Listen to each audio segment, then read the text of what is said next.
Sziasztok! Szeretettel köszöntelek titeket a holdfázis videó első részébe.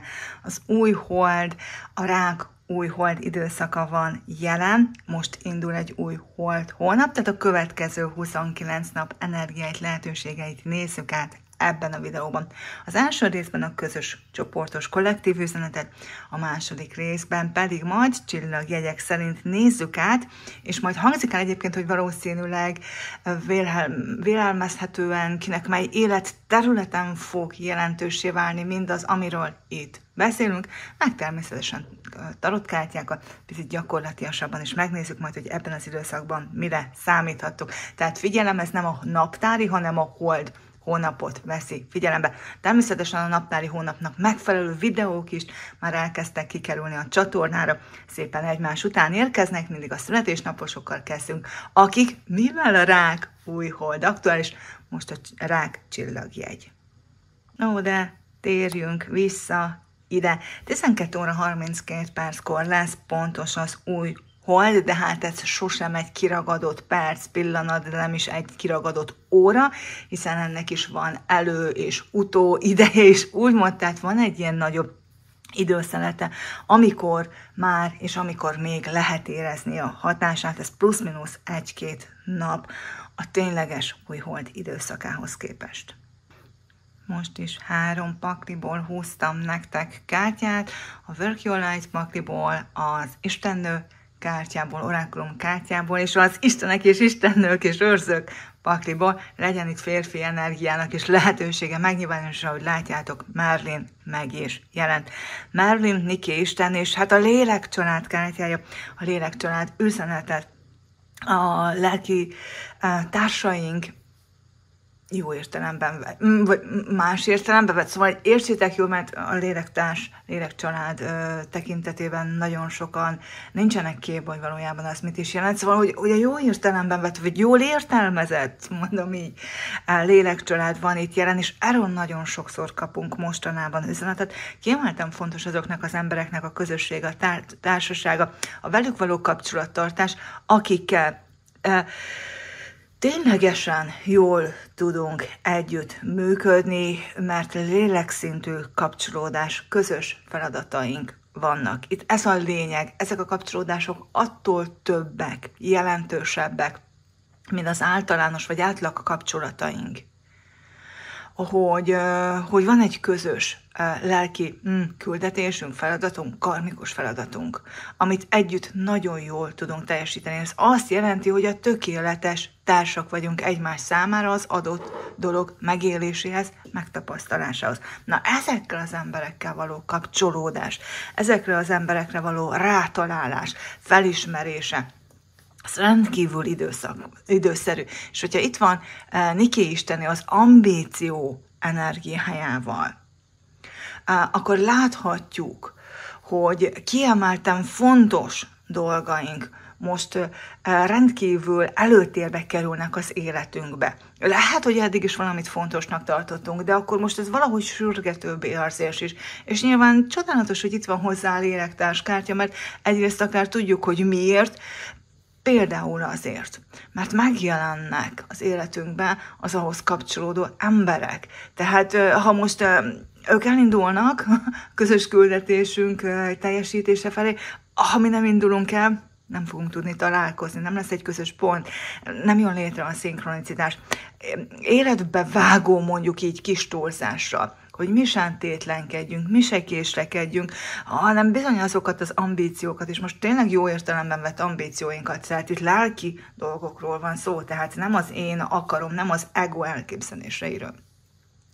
Tehát, hogy amire lélekhívásunk van, azokba álljunk bele, azokat kezdjük el megvalósítani, mert egyrészt itt vannak hozzá az emberek, és itt van hozzá az idő is. Mondja Merlin, ugye a kozmikus tudás üzenetével van jelen ő itt, tehát valahol tudjuk, egyrészt tudjuk azt, hogy itt az idő, másrészt valahogy most állt össze egy tudás arról, most értünk meg rá, mostanra állunk kész arra, hogy. Tehát bizonyos változásokat, bizonyos változtatásokat behozzunk az életünkbe. Egyébként az új hold pillanatában a nap, a hold és a Jupiter együttállásban lesz.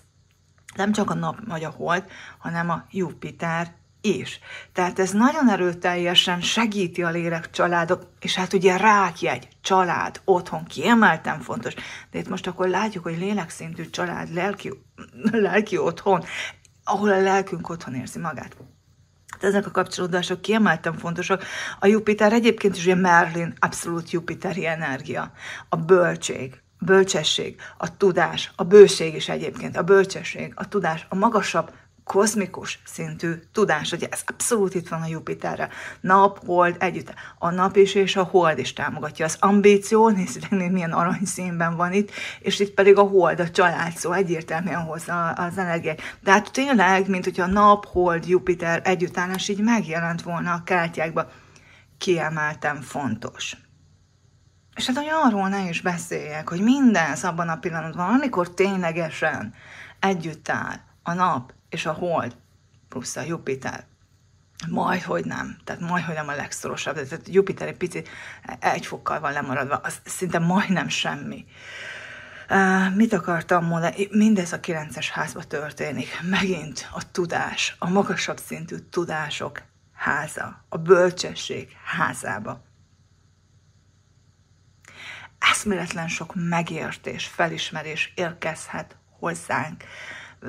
Akinél nem feltétlenül van rendben a hitrendszer, ott igen, az addig dolgokba vetett hite meginokhat. Mert ezek nem biztos alapon állnak, mert a hitrendszerét olyan dolgok képezik, amelyek nem a kozmikus tudásnak megfelelőek, tehát bármi olyan, ami hibás elképzelés, egy hibás hitrendszer most alapjaiba renghet meg, de csak azért, hogy rálássunk, hogy mi az igazság egy-egy dologgal kapcsolatban. Mi a kozmikus igazság. Ezt mondom még egyszer, és emelem ki, tehát nem emberi nézőpontból.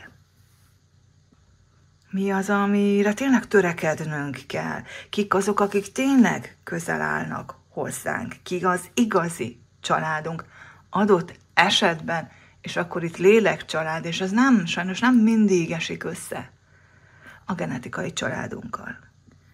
Nap, hold, együtt állás, ez egyébként a férfi és női energia, és a tudat és a tudattalatti energiá, és ha ez együtt áll a Jupiterrel, akkor megint, tehát el tudom-e fogadni, összeegyeztethetőek ezek, létre tudom-e hozni, hogy ezeket ne veszekedjenek, és nem mondjanak el ellente egymásnak, hanem együtt tudnak ezek működni az én életembe, tehát a saját életünkbe, a saját környezetünkbe. Összeegyeztethető ez a kettő, vagy ellentmond egymásnak ez a kettő, összefeszül ez a kettő. Nyilván, ha ott van a Jupiter, akkor nyilván arra visz minket, hogy elfogadjuk, hogy mindkettőnek szerepe van. Mindkettőnek óriási jelentősége van, és tulajdonképpen csak az visz minket előre, ha ez a kettő együtt tud működni. Tehát ott, ahol bármilyen probléma, konfliktus van kettő között, tehát nyilván akár párkapcsolatokban, de mivel itt azért a 6-os ház is majd érintve lesz egy egész feszült fényszöggel, a munkahelyeken és ez az alá-fölé rendeltségi viszony előjöhet, hogy rendben van-e az, hogy más-más céljaink vannak, akkor tudunk-e együtt közösen működni, vagy közös célokért együtt tenni és dolgozni, ha a főnök is beosztott, nem ugyanúgy áll a dolgokhoz, vagy nem ugyanabban látja a célt.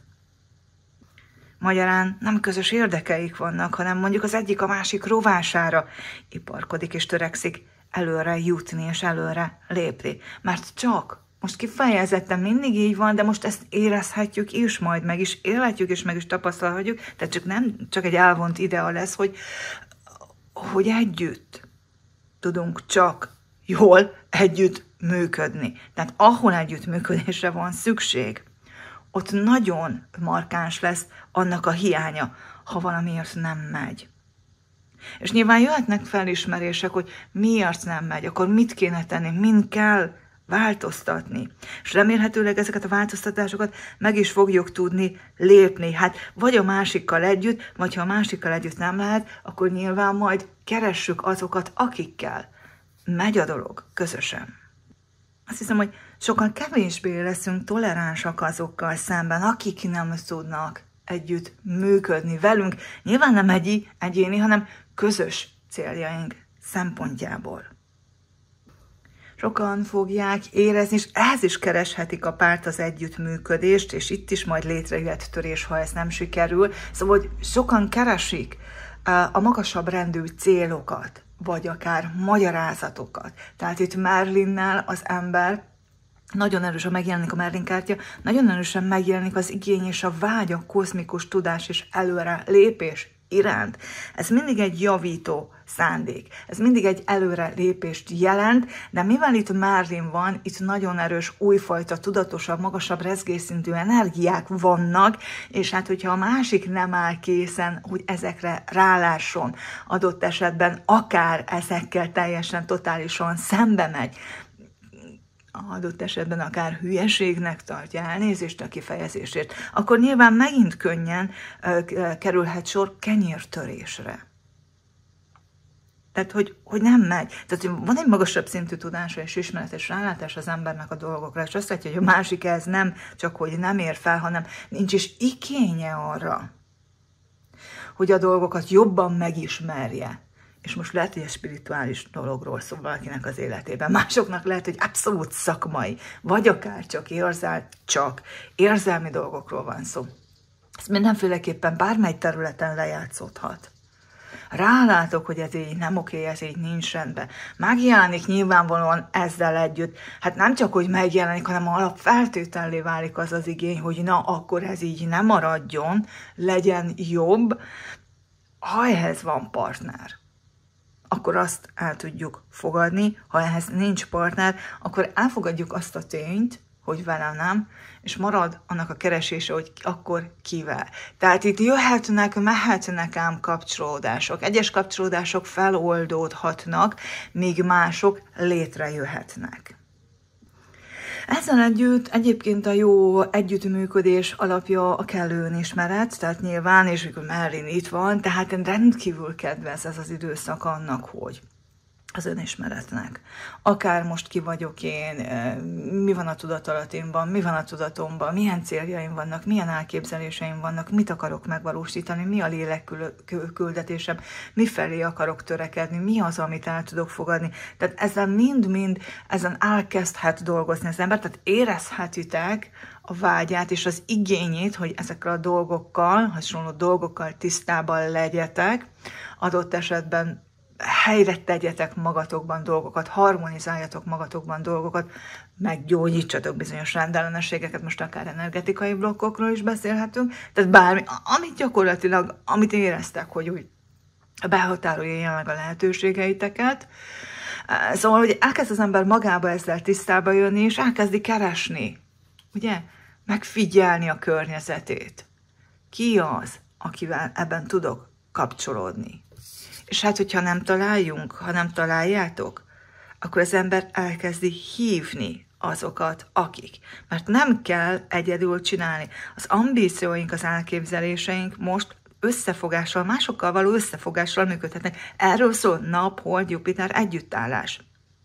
Oké? Tehát ne csodálkozzatok, hogy te mindig is szerettetek valamit egyedül csinálni a magatok módján, a magatok útján, ne csodálkozzatok, ha ez kezd megváltozni, és elkezditek keresni, vagy egyszerűen, hát ez kényelmesebb és egyszerűbb, belebotlotok azokban az emberekbe, akikkel nagyon jól tudtok kapcsolódni, és én már nem egyedül képzelitek el a továbbiakat.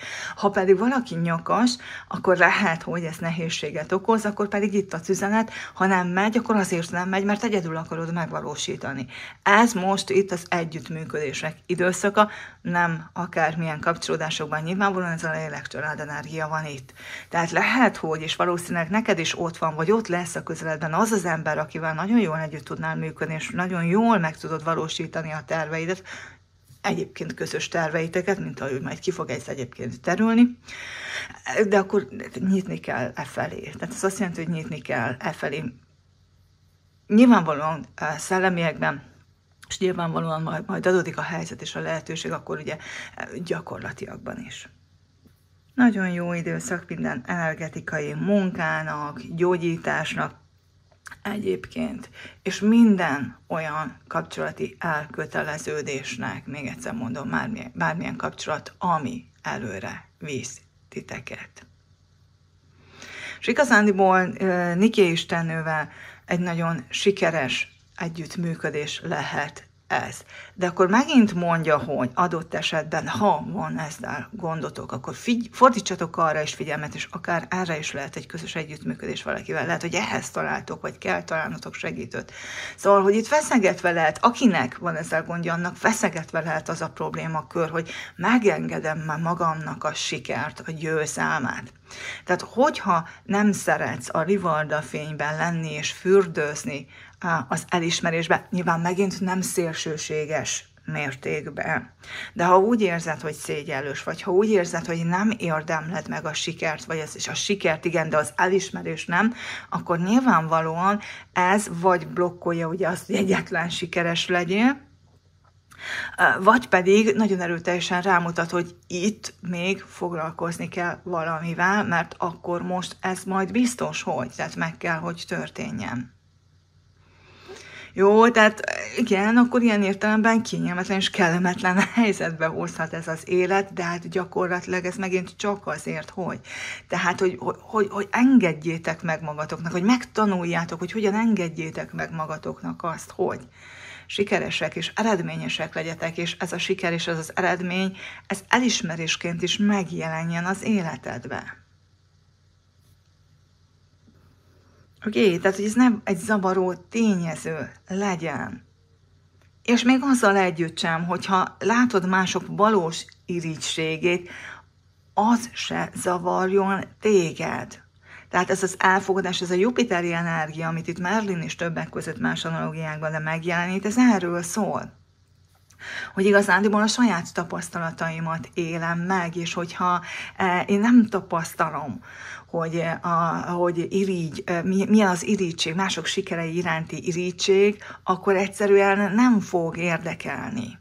Nem fog zavarni, nem lesz tényező. Igen, látom adott esetben, hogy úgy van, hogy valaki irigy rám, de nem lesz tényező. Semmihez nem ad, és semmit nem is veszel tőlem, semmit, se a nyugalmamat, se a lelki békémet, se az érzést, hogy megérdemlem, szóval hogy semmit nem tud megzavarni, az a tény, hogy én észrevettem, hogy valaki irigy, az ő dolga, ez pont olyan, mint hogy azt látom, hogy igen, a szomszéd ma is fekete zoknit hozott, hát jó van Istenem, fekete zokni van rajta. Ennyi. Egyszerűen csak egy tény, amit észrevettem, de amivel nincs dolgom, nem több, nem kevesebb.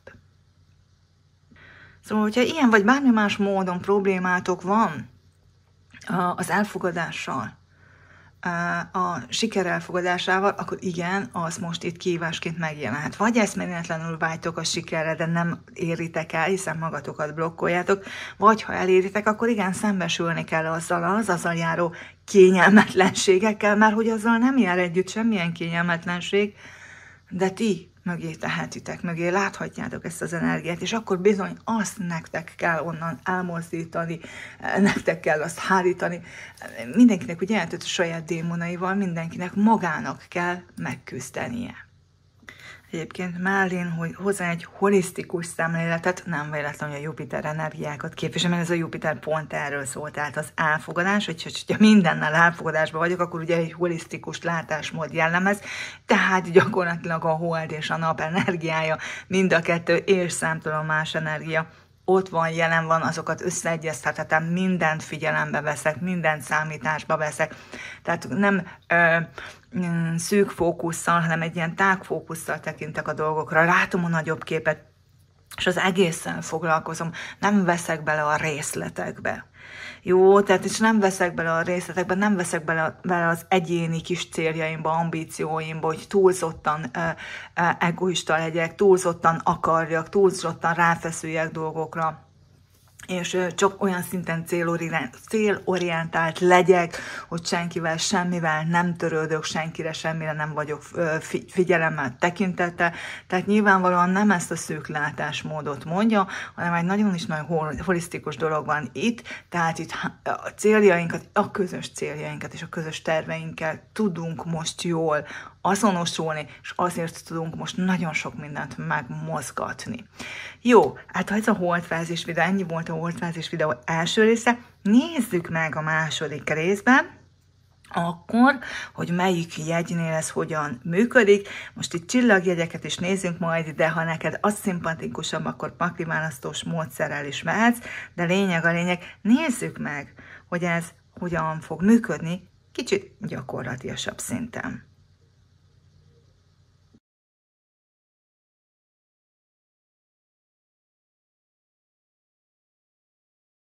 Na hát akkor holdfázis videó második rész, vagyis megnézzük az első részben elhangzottak, miként fognak megjelenni az életetekben, bővebben, picit, hát általános videó kereteihez képest személyre szabottabban, mert ugye már csak azért is, mert 3 pakliból választhatok.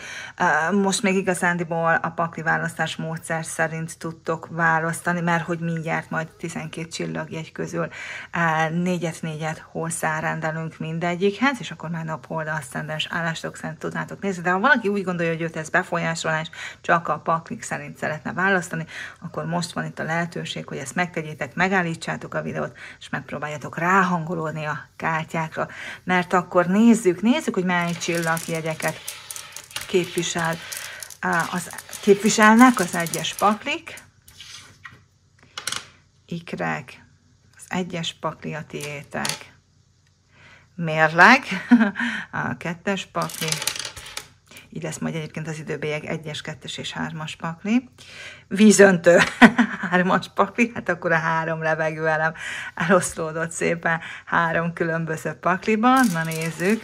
És akkor ikrek, mérleg, vízöntő pontsolva, ez fantasztikus. Na nézzük. Mi van itt még? Skorpiók, tiétek szintén az 1-es pakli. Szintén az 1-es pakli a tiétek. Nyilasok, ti a 2-es paklit nézzétek. Majd igyekszem elmondani, hogy melyik jegy milyen házban érintett, és adott esetben mely életterületekben ezáltal. Bak, 3-as pakli. Halak, 1-es. Hoppá, bika, 2-es pakli. Oroszlán. Szintén a 3-as pakliat éltek, és akkor a maradék 3 jegy pedig rák,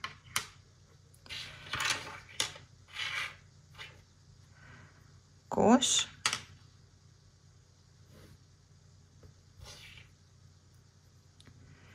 és a szűz. Na hát akkor kezdjünk is az 1-es paklival. Na hát, kedves 1-es paklit választóak, vagyis rák is, ugye rákújholdunk van itt gyakorlatilag, ez a rákenergia, ez mindenkinek üzen, és a itt és most kétszer is kijött nálatok, a függőség kijött nálatok, a rákoknak rendkívüli kapcsolatuk van a függőséggel, rendkívül függők tudnak lenni, mert ugye a rákoknak mindig van egy belső szükségletük, ez pedig pont egy szükségletről szól, hogy ugye, hogy mindig érezniük kell, hogy szükség van rám, ugye? Tehát ez alapvetően tudja őket motiválni. A másik rákfenéjük, az pedig, hogy az itt és most, mert mindig valahogy nosztalgikusan a múltban lebegnek, nagyon nehezen tudnak elengedni, nagyon nehezen tudnak a jelenben lenni. Mindig van valami, ami édes emlék, ami édesebbnek tűnik azáltal, hogy. Tehát nem a jelenbe zajlik, hanem a múltban, és akkor a múltban akkor egy picit úgy ki van színezve, úgy át van alakítva az egész, és hát nem feltétlenül válik ez a javukra, és egyébként most picit erről is szól az olvasás. Persze az ikreknek, a skorpióknak és a halaknak egyaránt, mert mondom, tehát azért mindennyiunkat ez a rákenergia most átölel. Hát itt van a függőségkártya, az itt és most, a szükségletek kártya, milyen érdekes, tehát szükség van rám, illetve a nosztalgia kártya, hogy a fókuszálj az itt és most, ezt kétszer is megkaptátok. Rendkívül fontos mindannyiatok számára. Itt azért egy olyan helyzet van, látjátok. Tehát itt valami hiány nagyon erőteljesen jelen van nálatok. Egy személytől vagy egy helyzettől függőnek érzitek magatokat. De gyakorlatilag, ha a jelent nézitek, és nem a múltban vagytok, vagy nem egy vizualizált jövőről álmodoztok, vagy azt képzeltek el, akkor gyakorlatilag kibontakozhatnak azok a lehetőségek, amik jelen vannak a számotokra. Én ugyanis azt érzem, és azt látom a kártyákból, most leginkább ez a helyzet, ez a függő helyzet, amiben úgy érzed, hogy valamit nem tudsz megadni magadnak, vagy valamit nem tudsz megkapni, amire szükséged van. Szóval mindez azért történik, hogy rájöjjetek, hogy ez gyakorlatilag nem függ attól, hogy mit éltetek már át, vagy mit tapasztaltatok meg, nem függvénye ennek egy boldog és elégedett jövő, hogy mi van most, mi történik, mit kaptok meg, mit nem kaptok meg, és ráadásul ebből az egészből egy kiút az, hogy nem mástól próbáljátok meg elvárni, vagy megkapni a szabadságot, bármit is jelentsen ez ebben a helyzetben, hanem ráeszmélnétek, hogy ti ezt magatoknak megadhatjátok, ti ezt magatok megléphetitek és beteljesíthetitek. Tehát nem valamitől vagy valakitől teszitek függővé a jövőtöket, vagy bizonyos dolgok alakulását, hanem saját egyszemélyes történetté alakítjátok azt. És igazándiból itt megint bármiről szó lehet nagyon sok mindenkinél, és talán olyan dolgokkal kapcsolatban is, amikkel legkevésbé gondolnátok, bár nyilvánvaló, hogy amit legkevésbé gondolnátok, az mindenkinél pont az, aminek úgy érzi, hogy tehát nagyon szüksége van. Mert itt egy nagyon erőteljes ragaszkodás van valamihez. Jó, hát valami fajta viselkedéshez, vagy valaminek a megtörténtéhez, vagy a dolgok hogy álljanak, és hogy legyenek. Tehát van itt egy elvárás, és az elvárás köré épült egy ilyen fájdalomtest, felépült, és gyakorlatilag ez a fájdalomtest bénítja meg azt, hogy a te céljaitokat elérjétek. Szeretnétek valószínűleg, hogy itt nagyon sok mindenki máshogy viszonyuljon hozzátok, tehát a lélektárs, valószínűleg ezt a lélekközösséget hiányoljátok, a megértést, a kellő szintű együttműködés. Valószínűleg a Holdfázis videó első részét láttátok, ott nagyon vágyó energia vett titeket körül, hogy ó, bárcsak megtalálnám a lélekcsaládomat, ó, bárcsak ilyen körülmények között lennék, ó, bárcsak. És igazándiból lehet, hogy te gyakorlatilag konkrétan a lélekcsaládoddal vagy együtt, de mivel az a tanulnivalód, az a leckéd, az a célod, hogy felismert, hogy nem vagy függő bizonyos helyzetektől, tehát semmiben nem akadályoznak a körülmények, ha te akarod, és eléggé ambíciózus vagy, minden körülmények között meg tudod tenni, mindenki mellett meg tudod élni azt, hogy szeretve vagy, akármilyen környezetben is vagy, ugyanis a szeretet az egy belső energiaforrás, a saját szívterünktől tudjuk megkapni, és onnan tudunk töltekezni, és onnan tudjuk önmagunkat is feltölteni. Tehát gyakorlatilag amiben vagy, az a függőnek megélt helyzet vagy kapcsolat tökéletes ahhoz, hogy te rájöjj, és tulajdonképpen gyakorlatilag csak azért jött létre, hogy te rá kényszerülj, vagy hogy terelgessenek abba az irányba, hogy te ezt magadban megtaláld, és megéld, és megad. Igazándiból itt látunk egyébként egy szükségletet már a gyerekkorból, tehát itt azért a belső gyermekkel tudtok nagyon jól dolgozni, egy kis megoldással is szolgáljon az olvasás, azért hoztam ide ezt a belső gyermekkártyát. Tehát gyakorlatilag őt tudjátok hívni, vele tudtok dolgozni, a belső gyermeknek vannak itt szükségletei. Tehát a gyermekkorból hoztok itt egy hiányérzést. És emiatt vagytok valamilyen kapcsolatban, vagy valamilyen helyzetben és szituációban, amiben úgy érzitek, hogy valamit nem kaptok meg. Adjátok meg ezt a belső gyermeknek. Vizualizációval, meditációval, vagy bármilyen gyerekkori kívánt, vágyott élmény, emléknek, hogy megadjátok magatoknak felnőttként, akár nyugodtan fölülhettek a libikókára, nyugodtan beülhettek a körhintába, hogy most csak egy-két ilyen sztereotíp példát mondjak, de hát persze bármi, amire vágytatok, jó?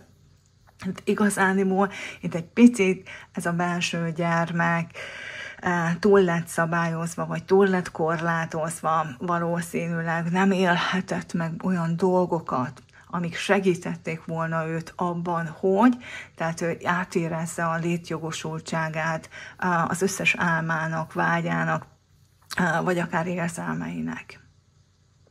Jó, tehát minthogyha nem engedhettem volna meg magának, hogy, és akkor most ide helyettesítsétek be, hogy mi az, amit szükségletként éreztek, hogy nincs megadva. Megértés, nem tudom, együttműködés, bármi. De itt igazándiból, ugye, tehát nagyon erőteljesen itt van a megértés, az együttműködésnek az energiája. Jó, tehát hogy együtt érzek. És igazándiból a türelem is ide van, a megbocsátás is. Jó, tehát most bármi, mert ezeket is azt mondja, van itt egy káoszos helyzet, amiből ugye nyilvánvalóan szeretnétek kilépni. Fájdalom és trauma van itt jelen ezzel a helyzettel kapcsolatban. De igazándiból ezt nem mások viselkedésével, vagy a körülmények megváltoztatásával tudjátok meggyógyítani. Merlin is arról beszél, hogy itt a megoldás az a 3D-n túl van. Tehát nem fizikai dolgokkal kell változtatni, hanem itt egy energetikai blokkot kell megoldani, mert itt energetikailag vagytok beállítódva úgy, hogy itt nektek valamit nem szabad, vagy nektek valamit nem lehet. Hogy egy szükségleteteket nem elégíthetitek ki. És azért erről már az unfulfillment videó első részében is beszéltünk, ugye? Tehát nem lehetek sikeres, nem lehetek eredményes, nem lehetek boldog, nem láthatják, hogy örülök, nem láthatják, hogy elégedett vagyok, nem láthatják, hogy nem tudom én mi, mert hogy akkor önző vagyok, akkor nem tudom én nagyképű vagyok, fellengzős vagyok, és a többi, és a többi, és a többi. Most csak pár példát mondtam, nyugodtan lássatok be a lelketek mélyére, hogy mi az, ami ilyen megbélyegzést titeket nagyon erőteljesen zavar. Nagyon erőteljesen itt van azonban ez a két üzenet is, hogy mindez azért, mert ami volt, az volt. Tehát bármilyen szükségletetek is, előről kezdem. Bármilyen szükséglettel kapcsolatban is tapasztaltátok meg azt gyermekként, hogy ezt nem szabad, nem kapjátok, nem kaphatjátok meg, az a múlt. Tehát nagyon erősen itt van az, hogy tudatosítsák bennetek, és akkor ti is tegyétek ezt magatoknak, hogy már nem a múltban vagytok. Hogy így energetikailag, mentálisan, érzelmileg is mindenféleképpen határolódni a múltbeli dolgokról, felülírni, hogy amiben volt, az miért kellene, hogy a jelen, és végképp miért kellene, hogy a jövőtök legyen, vagy miért kellene, hogy a múltotok formálja a jelenteket, akár a jövőtöket. Tehát itt ezeket nagyon erőteljesen szét kéne választanotok, és gyakorlatilag például ez a munka a belső gyermekkel tökéletes arra. Tehát, hogy egyszerűen megadjátok neki, ami szükséglete nem került kielégítésre, azt így megadjátok neki. Tehát melegség, biztonság, mit tudom én, valamilyen fajta ételek, következetesség, akkor legyetek ti magatok következetesek, tehát bármi. Most felnőttként ti már meg tudjátok magatoknak adni azt, amit gyermekként nem kaptatok meg. És ezzel ugye egy tudat alatt üzenitek a belső gyermeknek, hogy igen, hát gyerekkorodban nem számíthattál rá, igen, gyermekkorodban ezek a dolgok nem voltak meg. Hát, hogy ennek következtében most még mindig azt éled meg, hogy ezek nincsenek, vagy még mindig fáj, hogy gyermekkorodban nem voltak, teljesen mindegy, de hogy te most itt vagy felnőttként, és gyakorlatilag, ugye, hát virágot vehetsz magadnak, elviheted magadnak táncolni, és a homokba is írhatod a saját neved, tehát, hogy bármit megadhatsz magadnak. Mert ahelyett, hogy a külvilágtól várnátok ezt, megadjátok ti a belső gyermeknek, ezzel már sokkal komfortosabban érzitek magatokat, már sokkal felszabadultabbak lesznek, ezzel egy sokkal elégedettebb, nyitottabb személyiségek lesznek, vidámabbak, optimistábbak, és gyakorlatilag egy teljesen más energetikai beállás, vagy beállítódás, vagy ezek a kisugárzásod is teljesen megváltozik.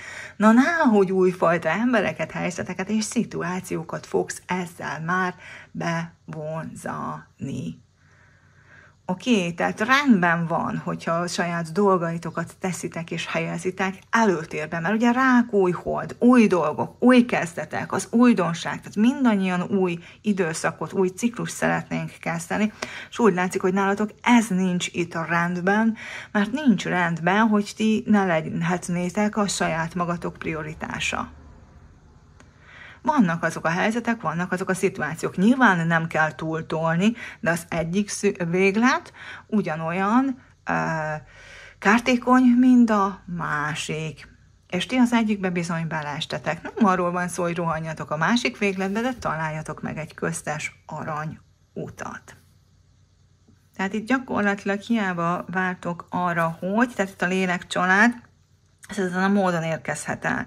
Amíg ti nem tudjátok megadni magatoknak a saját szükségleteiteket, valószínűleg nem fog, hiszen ez a helyzet és ez a szituáció most a legjobb táptalaj ahhoz, hogy elkezdjétek ezt az átalakulást és ezt a munkát. Tehát jelenleg most ők a lélekcsaládod, de hát nyilván, hogyha ezt megoldod, nyilván, hogyha ezen változtatsz, nyilván, hogyha ezen lépsz, akkor megjönnek az újfajta, ugye ez a másfajta rezgésszint, másfajta, már magasabb rezgésszintű lélekcsaládot vonz be a ti számodra is, hiszen hát azért itt nem 3D-s dolgokról beszélünk, hogy ezt már Merlin elmondta, tehát azért itt mindig van egy ilyen nagyobb, magasabb rezgésszintű család. Tehát itt picit olyan ez, mint az MLM-nek a felépülése, tehát mindig van egy nagyobb egység, amihez tudtok csatlakozni, és ott mindig magasabb rezgésszint van, tehát mindig lépkedhettek szépen felfelé. Jó, úgyhogy gyakorlatilag ez a módja, hogy megváltozhatnak a dolgaitok, ez a módja, hogy rátalálhattok egy másik, magasabb rezgésszintű lélekcsaládra, magasabb rezgésszintű kötődésekkel, de ehhez nyilván a saját ambícióidat előtérbe kell most helyezned, illetve hát meg kell találnod a módját, hogy megadd magadnak azt, amire szükséged van.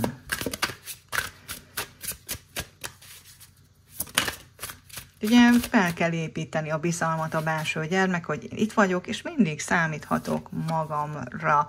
Hát itt a botok 8-as, hirtelen, gyors, változatos energiáival van itt most jelen, tehát azért itt valami pozitív fordulat, hogy vártok valami, hogy valami megtörténjen, valami megváltozzon, vagy valaki megváltozzon, így valaki, hát most szimbolikusan beszélek, tehát valaki a varázspálcájával súlyintson egyet, és minden megváltozzon. Picit, bocsánat, ez lehet, hogy rosszul fogás, mert kicsit ilyen kiózanítom, vagy kiábrándítom, lehet, hogy néhányan olyasmire vártok, ami gyakorlatilag nem feltétlenül, hát ugye, ahogy itt már látjuk, fog tudni megtörténni. Jó, tehát valaki nem fog megváltozni, valaki nem fog máshogy viselkedni, valaki nem fog megérteni valamit, vagy egy körülmény, egy helyzet magától nem fog változni, nem fog úgy alakulni, nem fog bekövetkezni, csak úgy magától. Mert picit, mint hogyha a megváltást várnátok, hogy valami történjen.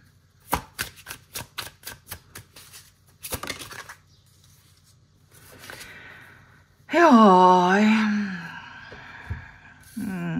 Hát ilyen érdekes, hogy így ez a két kártya így szembe ment.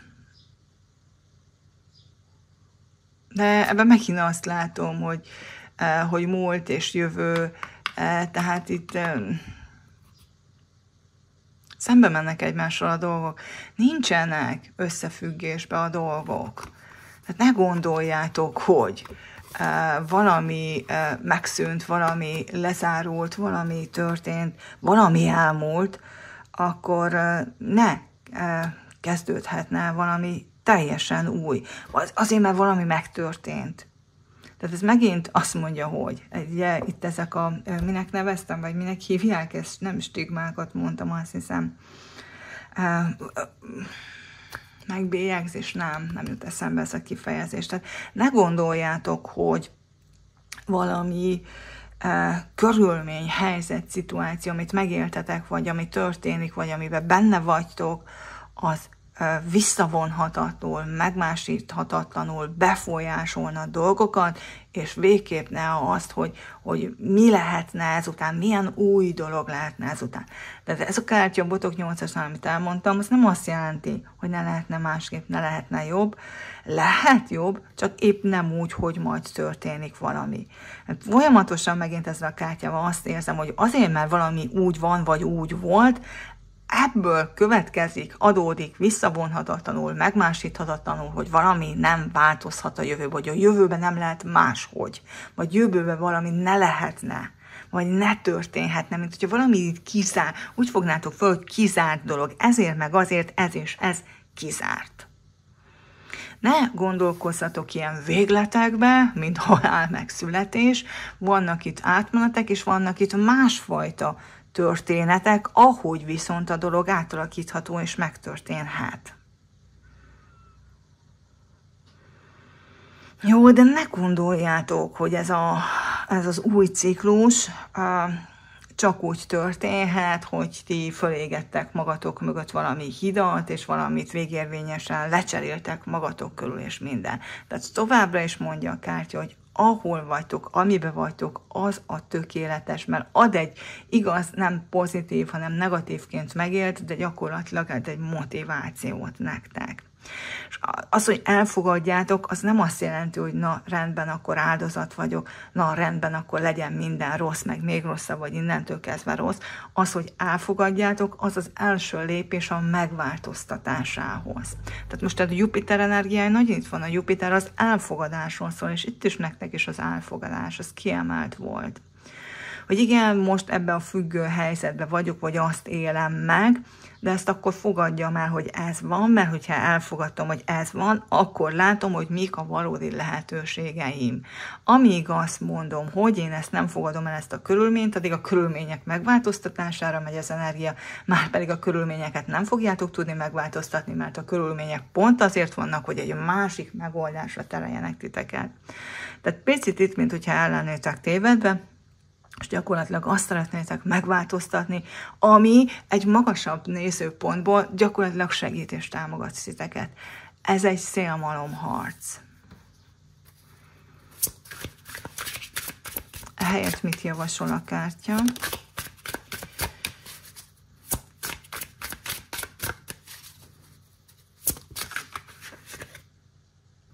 Nagyon gyors, nagyon egyértelmű változásra vártok, ami önmagától jön, következik, de gyakorlatilag ehhez azt mutatja, hogy legyetek a botok király energiájába. Tehát ez egy kós oroszlán nyilas energia. Itt bennetek úgy tűnik, most legalábbis, hogyha a csillagjegyek szerint választottatok, ugye egyik sincs, ez hiányzik belőletek. Tehát ebbe a botok király energiába kellene beszállnotok, olvasgassatok a kósok, az oroszlánok és a nyilasok magasabb megélési lehetőségeiről, magasabb rezgés szintjeiről, hogy miként, hogy milyen energiába kellene beállnotok, vagy személyiségetek melyik oldalát kellene előhoznotok. Ez egy nagyon magabiztos, cselekvő, aktív, tetrekész energia. Tehát egy kósoroszlányiras, ők ugye inkább fejjel mennek a falnak, inkább irányítják a dolgokat, illetve rendkívül optimisták. Semmint hogy, tehát várják azt, hogy valamilyen körülmény, vagy valaki most majd változzon és alakuljon. Tehát nem várják el emberektől azt, hogy tisztelettudóbbak legyenek, vagy jobban szeressenek, vagy figyelmesebbek legyenek, vagy jobban együtt lehessen velük működni. Egyszerűen akkor megkeresik azt az alternatív megoldást, hogyha ezt észrevették, hogy ez így nem működik, akkor megkeresik azt, ahogy keresztül tudják vinni a saját ambíciójukat. De itt megint ők nem félnek önmagukat az első helyre tenni, tehát itt a prioritásokra ugye visszatérve, hát ők azért nagyon erőteljesen fellépnek bármiért, vagy bárkiért, akit ugye bármilyen negatív hatás érni. De nyilván ez nem támadólag, és nyilván nem harcosan, hanem elfogadva, hogy oké, ez a helyzet van, tehát nem félnek szembenézni azon, hogy mi van, és nem félnek kitalálni és meglépni azokat a dolgokat, amik ki tudják segíteni az adott helyzetből. Tehát fókuszáljatok az itt és mostra. Itt ez a kártya egyébként álmodozásról is beszél, azon töprengsz, hogy mi lehetett volna, hogyan lehetett volna, ha úgy alakultak volna a dolgok, ha úgy lettek volna a dolgok, vagy ha most úgy lennének a dolgok, de most nem lehet azért, mert valamikor az van. Tehát itt gyakorlatilag készülődtök valamire, de ő nem készülődik, hanem teszi és meglépi. Tehát összpontosítsatok arra, hogy itt és most mi van. Ne a múlt, hogy volt, vagy ahhoz képest a jövő hogyan nem lehet, hanem egyszerűen, tehát változtassátok meg a történetet, ha nem tetszik. Tehát ne beszéljetek arról, hogy mi volt, fókuszáljatok arra, hogy most mi lehet, most mit tehettek magatokért. Jó, tehát ne a régi forgatókönyvet játszátok újra, és hogy nem dolgozzátok át ezt a forgatókönyvet a fejetekbe egy sikersztorivá. Tehát javítsatok a jeleneteken, ne a képzeletben dolgozzatok, hanem gyakorlatilag már a 3D-sen. De egy picit ugye túl kell látni a 3D-s dolgokon, de aztán bizony a 3D-be kell cselekedni. Jó, tehát igazándiból fordítsatok gondot arra, hogy tehát meg is lépjetek a dolgokat, ne csak itt elméletbe történjenek dolgok. Jó, és hogyha nem úgy alakul, vagy nem úgy alakult minden, ahogy szerettétek volna, hát semmi baj, keresitek a következő lépést, a következő lehetőséget a változtatásra, vagy ahhoz, hogy rendbe hozzatok például valamit. Teljesen mindegy, hogy mi volt itt, ami nem úgy alakult, vagy nem úgy van, ahogy gondoljátok, hogy lennie kellene.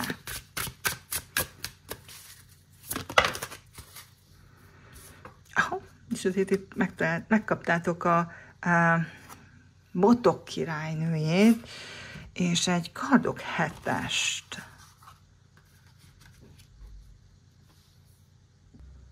Gyakorlatilag tisztában látást, élesebben látást ad ez a folyamat a számotokra. Így gyakorlatilag azt látom, hogy nem lehet már kihasználni titeket. Igazándiból sem mások, sem ti saját magatokat nem tudjátok olyan könnyen megtéveszteni, becsapni, vagy elérni, hogy ne lássatok tisztán valamivel, valakikkel kapcsolatban. Ez ugye szólhat konkrétan egy dologról, de az itt arról van szó, hogy az ember reálisabban látja a dolgokat, és ez azért már mindenre kihat. Tehát lehet, hogy itt most van egy konkrét történet, és akkor az a konkrét történettel kapcsolatban tisztában láttok, de bármely más hasonló helyzetben és szituációban onnantól kezdve már tisztán fogtok eleve látni. Tehát ez lehet, hogy egy eset, de minden hasonló esetre a jövőbe hatással van, mert hogy nem fogjátok már, nem fogtok már beleesni megtévesztésekbe. Most még egyszer mondom, akár ti tévesztitek meg saját magatokat, mert itt ez is itt van többek között, sem mások. Például az, hogy tehát tisztában fogjátok látni azt, hogy ki miért van jelen az életetekben, ki miért lépett az életetekben, mert azért itt egy picit erről is szó volt nálatok, hogy valószínűleg ezeket a kapcsolódásaitokat, vagy ezeket a helyzeteket úgy láthattátok és érzékeltétek, hogy ez nem igazságos, hogy ebben vagytok, hogy ennek nem így kéne jelen lennie, mert ugye tehát úgy érzitek, hogy tehát nem látjátok, hogy pont ez kell ahhoz, hogy tudjatok lépni, mozdulni, változni egy pozitívabb jövő felé. Milyen kártyák vannak még itt nektek? Milyen üzenetet kaphatnak még az 1-es paklit? Választók, ez a minden mindennel összefügg, tehát itt azért több rétűbb ez a dolog. Erről már most egy picit az előbb beszéltem, tehát, és ez az életerő, ez a botok királynője. És megkapjátok a kulcsot a kapcsolataitok, párkapcsolataitok rendezéséhez. De itt igazándiból ez minden összefügg. Itt gyakorlatilag például, és ez példa, a belső gyermekhez való viszonyotok, az, hogy a belső gyermek bízik önmagatokba, mármint, hogy itt így érzelmileg ugye megerősödtök, sokkal jobban bíztok saját magatokba, na ez már teljesen új alapra helyez mindent. Nagyon sok mindenre ki fog ez hatni, és többek között az, hogy mennyire vagytok energikusok, mennyire energetikusak, életerősek, életvidámak, mennyire látjátok optimistán a dolgokat, mennyire tudjátok jól irányítani a dolgokat, mennyire tudjátok élvezni az életet, itt a bika és a füge, ez ugye nagyon erőteljesen ilyen bőség, ilyen picit ilyen jó értelembe vett füllettebb, érzékibb energia. Tehát itt a magához, az élethez való hozzáállásotok is meg tud változni. És ez tényleg egy drámai váltás ahhoz képest, hogy itt a függőségben vagyok, és minden rossz, és minden nehéz, és minden akadályoztatott, onnantól hogy? Tehát a legédesebb élet, amit el tudtok képzelni. Tehát nagyon erőteljes változás, tényleg itt a kígyó, ugye, levedlitek ezt a régi kígyóbört, és ott vagytok új energiákban, friss energiákban. Jó, tehát teljesebb életet tudtok élni. Oké, tehát minden össze tud jönni, és mindennek össze is kell jönnie, de ugye ezt már tisztáztuk, tehát általatok fog, tehát a szálakat nektek kell mozgatni, egy ponton megmozgatjátok a dolgokat, és utána minden mozdul, és minden változik, beindul az a jó szinkronicitás. Végső soron itt ez a botok 8-as kártya nem elvetett ötlet a részletekről, hogy minden így megváltozzon, egy csettintésre, vagy egy varázspálca súlyintásra, csak itt a ti kezetekben van a varázspálca, és a ti csettintésetekkel a dolgokhoz, nem valaki másé, és nem valami körülménynek kell megváltoznia. Ti tudjátok ezeket a dolgokat változtatni azáltal, hogy beleálltok egy másfajta hozzáállásba, és másfajta energiába. Na ez az, amit akár spontán is működhetnek, és spontán is történhet veletek ebben az időszakban. Ha pedig ez spontán nem jön ez a változás, akkor pedig most már tudjátok, hogy na ebben az irányban tudtok törekedni, vagy ez hozhat. Ez szükséges, hogy a változások megtörténjenek. Jó, tehát próbálj nyugodtan a tudásodat, sőt szükséges, hogy a képességeidet, a készségeidet próbára tedd. Jó, tehát valaminek a befejezéséről szól a fekete epel, tehát akkor itt konkrétan nektek kell. De ugye, tehát ezek a dolgok nem mennek feltétlenül szembe egymással, mármint hogy, tehát egy picit egy ilyen átmenet azért itt van. Tehát nem fekete-fehér a dolog, mindennel összefügg, tehát nem csak fekete-fehér, hanem a színpaletta teljes skálája itt van, picit mondhatjuk így is. Lásd egy picit árnyaltabban a dolgokat, lásd egy picit nagyobb dimenzióban, ne 3D-be. És igen, valahogy a függés erről szól, új szemmel nézni a dolgokat, és egy teljesen új látásmódot, és egy teljesen új hozzáállást, ugye, ahogy itt már itt elhangzott, hogy megerősítesz, az szükséges is, és meg is szerethetitek, és meg is találhatjátok. Ez az új hozzáállás pedig arról szól, hogy nem a múlt és a jövő, hanem az itt és most. Jó, tehát újrakezdésről beszélhet akár a kártya, de neked kell felugranod és megdolgozni érte. Érdekes, nagyon gyönyörűen ezt is a füge visszaigazolja. Új élettapasztalatok lehetségesek, de ezeknek világosan ott kell állniuk előtted, ezeknek a lehetőségeknek, és ezek ott is fognak, ha tesztek érte.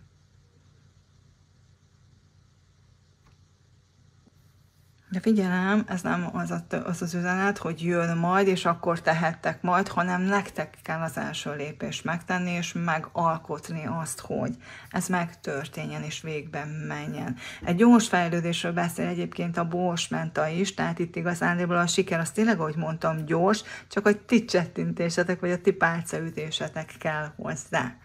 Oké, tehát pozitív energiák, ha egy pozitív energiát szöltök be ebbe a történetben, nagyon gyorsan sikertörténet lehet, de ugye egyelőre még itt a múlt negatív energiái töltik be a gondolataitokat, vagy az érzéseiteket, tehát azt az impulzust, azt a rezgést bocsátjátok ki magatokból, ami a múlt, ugye függőbb helyzete, kiszolgáltatottabb helyzete. Tehát erre kell figyelnetek, hogy az energiátokba milyen energiát sugároztak ki magatokból, milyen tudatossággal vagytok ebbe a történetbe. Mert ezek fogják a dolgokat alakítani. Jó, tehát olyan dolgokat kellene, amik pozitívabbak, ezeket a dolgokat bemozgatni, tehát nem várni, hogy megtörténjenek. Ugye ígértem, hogy elmondom majd, hogy egyes jegyek, mely életterületen lehetnek érintettek ebben az üzenetben, akkor nézzük meg. Ikreknél ez nagyon szépen együtt cseng a főbb üzenet podcastben elhangzott több információ, már nem csak a rákok, hanem az ikrek esetében, és ugyanis az ikrek a 9-es házzal érintettek, és ugye maga ez a nap-hold Jupiter együttállás a 9-es házban történik, ez pedig nagyon is, ahogy elhangzott, mert Merlin energiáját hozza, tehát és egyébként itt az olvasásban is megjelent magasabb szellemű tanulmányok. Jó, tehát az igazság után való kutatásnak a vágya, az igénye tudni, megismerni, hogy még az igazság, elfogadni, hogy a dolgok hogy vannak, függetlenül attól, hogy. Tehát ez egy nyilas energiával átitatott terület, a 9-es ház, tehát tudni akarom, hogy mik a lehetőségeim, mi a megoldás, ilyen optimistán hozzáállni. A világ nézetetekre lehet, alapvetően hatásra lesz az időszak, és ez az új hold, a következő hold holnap. Jó, tehát, hogy megérteni az életeteket, vagy az életetek értelmét, vagy akár, hogy mi miért történt a múltban, de ugye ezzel az kell, hogy ne rágódjatok a múlton. Oké, a hiteteket, a vallásotokat, a hitrendszereteket, és ez nem csak vallási, vagy szervezetvallási lehet, azt is teljes mértékben átalakíthatja a szemléleteket. Nyilván ehhez kapcsolatban a lehetőségeiteket, itt akár a külföldi dolgok is sokatoknak, vagy hosszabb utazások, távoli utazások szóba jöhetnek. Minden, ami a 3D-n túl rájönni dolgokra, hogy oké, hogy 3D sem, vagy gyakorlatilag így, meg így történt, de igazából hogy van, vagy miért történt, vagy miért történnek a dolgok.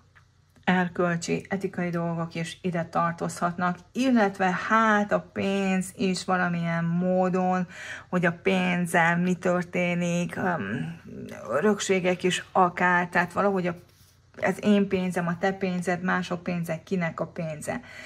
Itt lehetnek még más esetekben a sógornők, sógorok háza, tehát velük kapcsolatban is érintett lehet ez a történet néhány embernek, míg másoknak lehet, hogy édesapátok munkájával kapcsolatos, illetve az ő hozzáállásá is befolyásolhatja itt a történetet azzal kapcsolatban, hogy mi a szolgálat, vagy mit tegyünk meg másokért. Akiknek aktuális, azoknak ez szólhat az unokákkal kapcsolatos dolgokhoz, és hát más szempontból is a sógorok és a sógornők háza, mármint hogy, és akkor itt már bejön a saját testvérek is, tehát a párom sógor, a sógornője, hogy az én testvérem, tehát ők is érintettek lehetnek, vagy általuk is érintve lehettek ebbe a történetbe. Mindez a rákok esetében, hát ugye a rákok egyébként is kiemeltek vagytok, mert ugye egy rák új holdról van szó, de egyébként a 10-es ház, a célok, az ambíciók nálatok kiemelten fontosak, talán központi témaként, mint mások. Hát itt megint ugye, tehát ebben az olvasásban is láttátok a személyiség jövője altét, vagyis hát a ti jövőtök. Tehát nagyon érzitek azt, hogy a jövőtök az a sokkal fontosabb. Mit tettek magatokért, de akkor még egyszer hangzani, tehát ne a múltból induljatok, hogy pont erről szól ez az olvasás, hogy a múlt dolgai, hogy átlássátok és felismerjétek, hogy nincsenek, vagy nem kell, hogy feltétlenül összefüggésben legyen a jövőtökkel, tehát bármit tudtok változtatni. Oké, tehát lényeges lehet, hogy különbséget tegyetek, hogy hivatás és foglalkozás.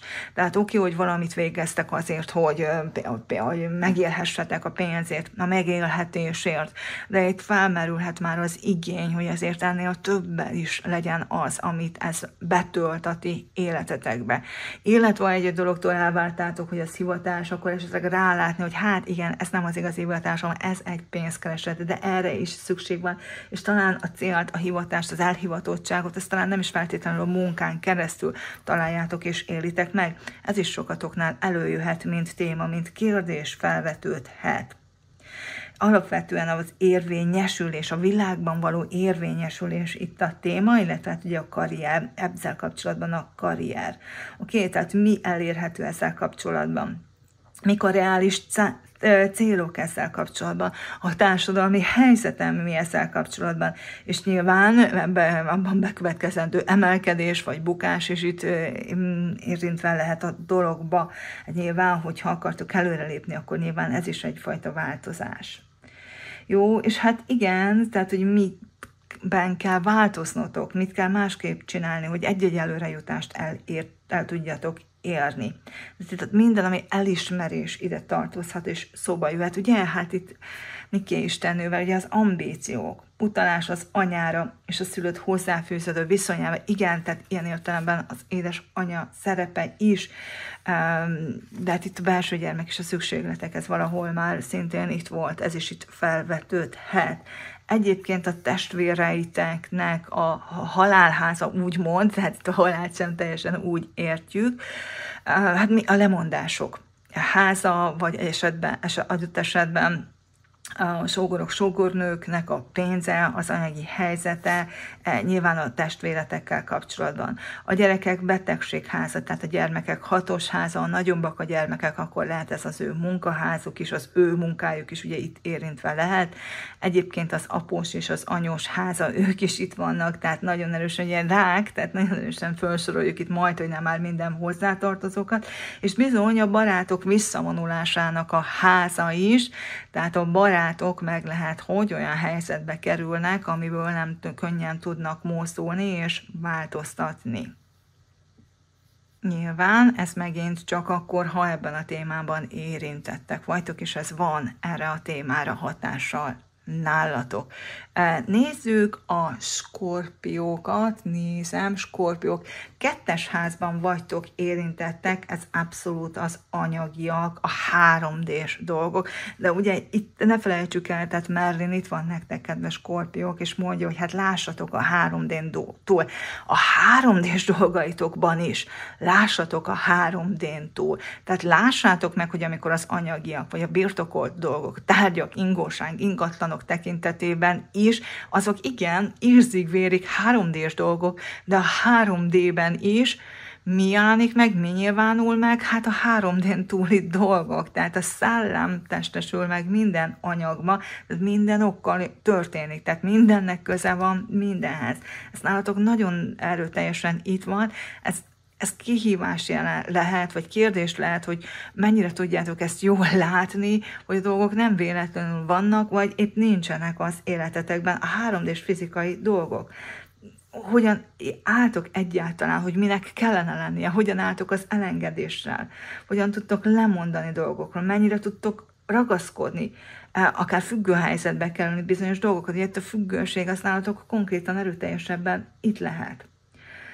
Oké, tehát hogyan tudjátok hasznosítani a különböző dolgokat, értékeiteket, ha van, ha nincs, akkor hogyan hasznosítanátok, vagy mit tudtok hasznosítani, hogy legyen, tehát mit tudtok tenni azért. Oké?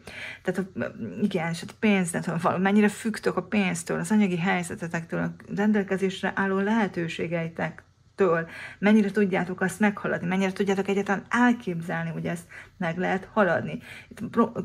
E körül a különböző problémák, vagy különböző örömök, azok lehetnek itt, mint téma. Illetve ez a tehetség, hogy mibe vagytok tehetségesek, hogy ugye, tehát jobban meg tudjátok szerezni a szükségleteiteket, vagy ki tudjátok elégíteni a szükségleteiteket, ugye? Valamiben tehetséges vagyok, ott az nyilván remélhetőleg anyagilag is megtérül, tehát ott egyfajta anyagi szükségleteknek a kielégülése is jelen van, de ott az önazonosság és az önmegvalósítás szükségszerűsége is már megjelenik, és felvetődik, mint kérdés. Na ez is téma lehet nálatok. Oké, tehát egyetlen mi az, amit meg tudtok szerezni, vagy mit gondoltok, hogy ahhoz képest, hogy honnan jöttök, vagy mi volt, mit tapasztaltatok eddig, mit tartotok elképzelhetőnek, hogy meg tudjatok szerezni még a jövőbe. Más tekintetben ez a párkapcsolattal kapcsolatosan is felmerülhet, mármint hogy az ő világa, az ő anyagi világa, az ő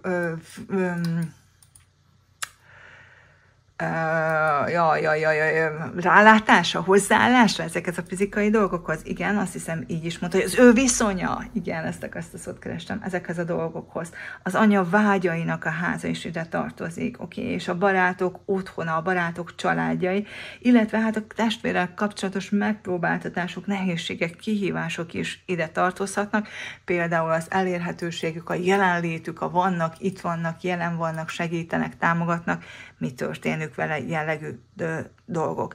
És akkor végül a halak, hogyha meg tudom nézni, hogy a halak az a 6-os ház kezdődik a halak jegyében, tehát kedves halak, ti úgy tűnik, hogy a 6-os házzal vagytok érintettek. Ez a munka, a szolgálatháza, ez a beosztottak, az alkalmazottak háza, a körülményekhez való alkalmazkodás készségét, képességét veti fel, de itt már ti részletekről is milyen adottságok, milyen körülmények vannak. De ez az egész olvasásban benne volt, hogyan tudok ehhez alkalmazkodni ahhoz, ami volt, és mennyire gondolom, hogy ez a jövőkép is, vagy mennyire tudom változtatni azt, ugye? A kötelesség, a kötelezettség háza, tehát lehet, hogy itt a függőséget, lehet, hogy összekeveritek a kötelességgel és a kötelezettségekkel, tehát ezt is lehet, hogy egy picit érdemes lesz majd tisztázni ebben az időszakban. De ide tartoznak a napi munka, a rendszerességgel elvégzett dolgok, amik a rendszert hoznak az életetekben. Lehet, hogy ezt is át kell alakítani. A gondolkodási rendszereteket mindenféleképpen arról itt most már volt szó. Ez a betegségháza is, tehát hogyha bármilyen betegséggel rendelkeztek, jelen van az életetekben, hogy az mennyire korlátoz. Úgy tűnik, hogy ezzel kapcsolatban is lehetne itt egy másik látásmód, ami valamilyen értelemben, valamilyen szintű megoldást tudna nektek nyújtani, hogy úgy gondoljátok, hogy az korlátoz, vagy úgy élitek meg, hogy valami ilyesmi korlátoz titeket. Egyébként is itt van a táplálkozásnak a fontossága, a kiemeltsége, a testfunkciók, ugye a működése. Ez nagyon erőteljesen itt van, ugye hát a fizikai test állapota, annak az egészsége, hogy mit tehetnek azért. Tehát itt, és lehet, hogy fontos is lesz egyébként, oké? A vállalt tehertételek, a szerzett karmának a háza szokták ezt mutatni, ebben az életünkben felhalmozott karmák, ugye, akár a múltunkban is, de akkor, hogy letehetjük, oké? Alárendeltség, felsőbbség, ez megint volt már erről szó, holdfázis videó első részben, ez mindenféleképpen itt felvetődik, hogy mennyire kell alárendelődnöm, vagy mennyire vagyok felsőbbséges.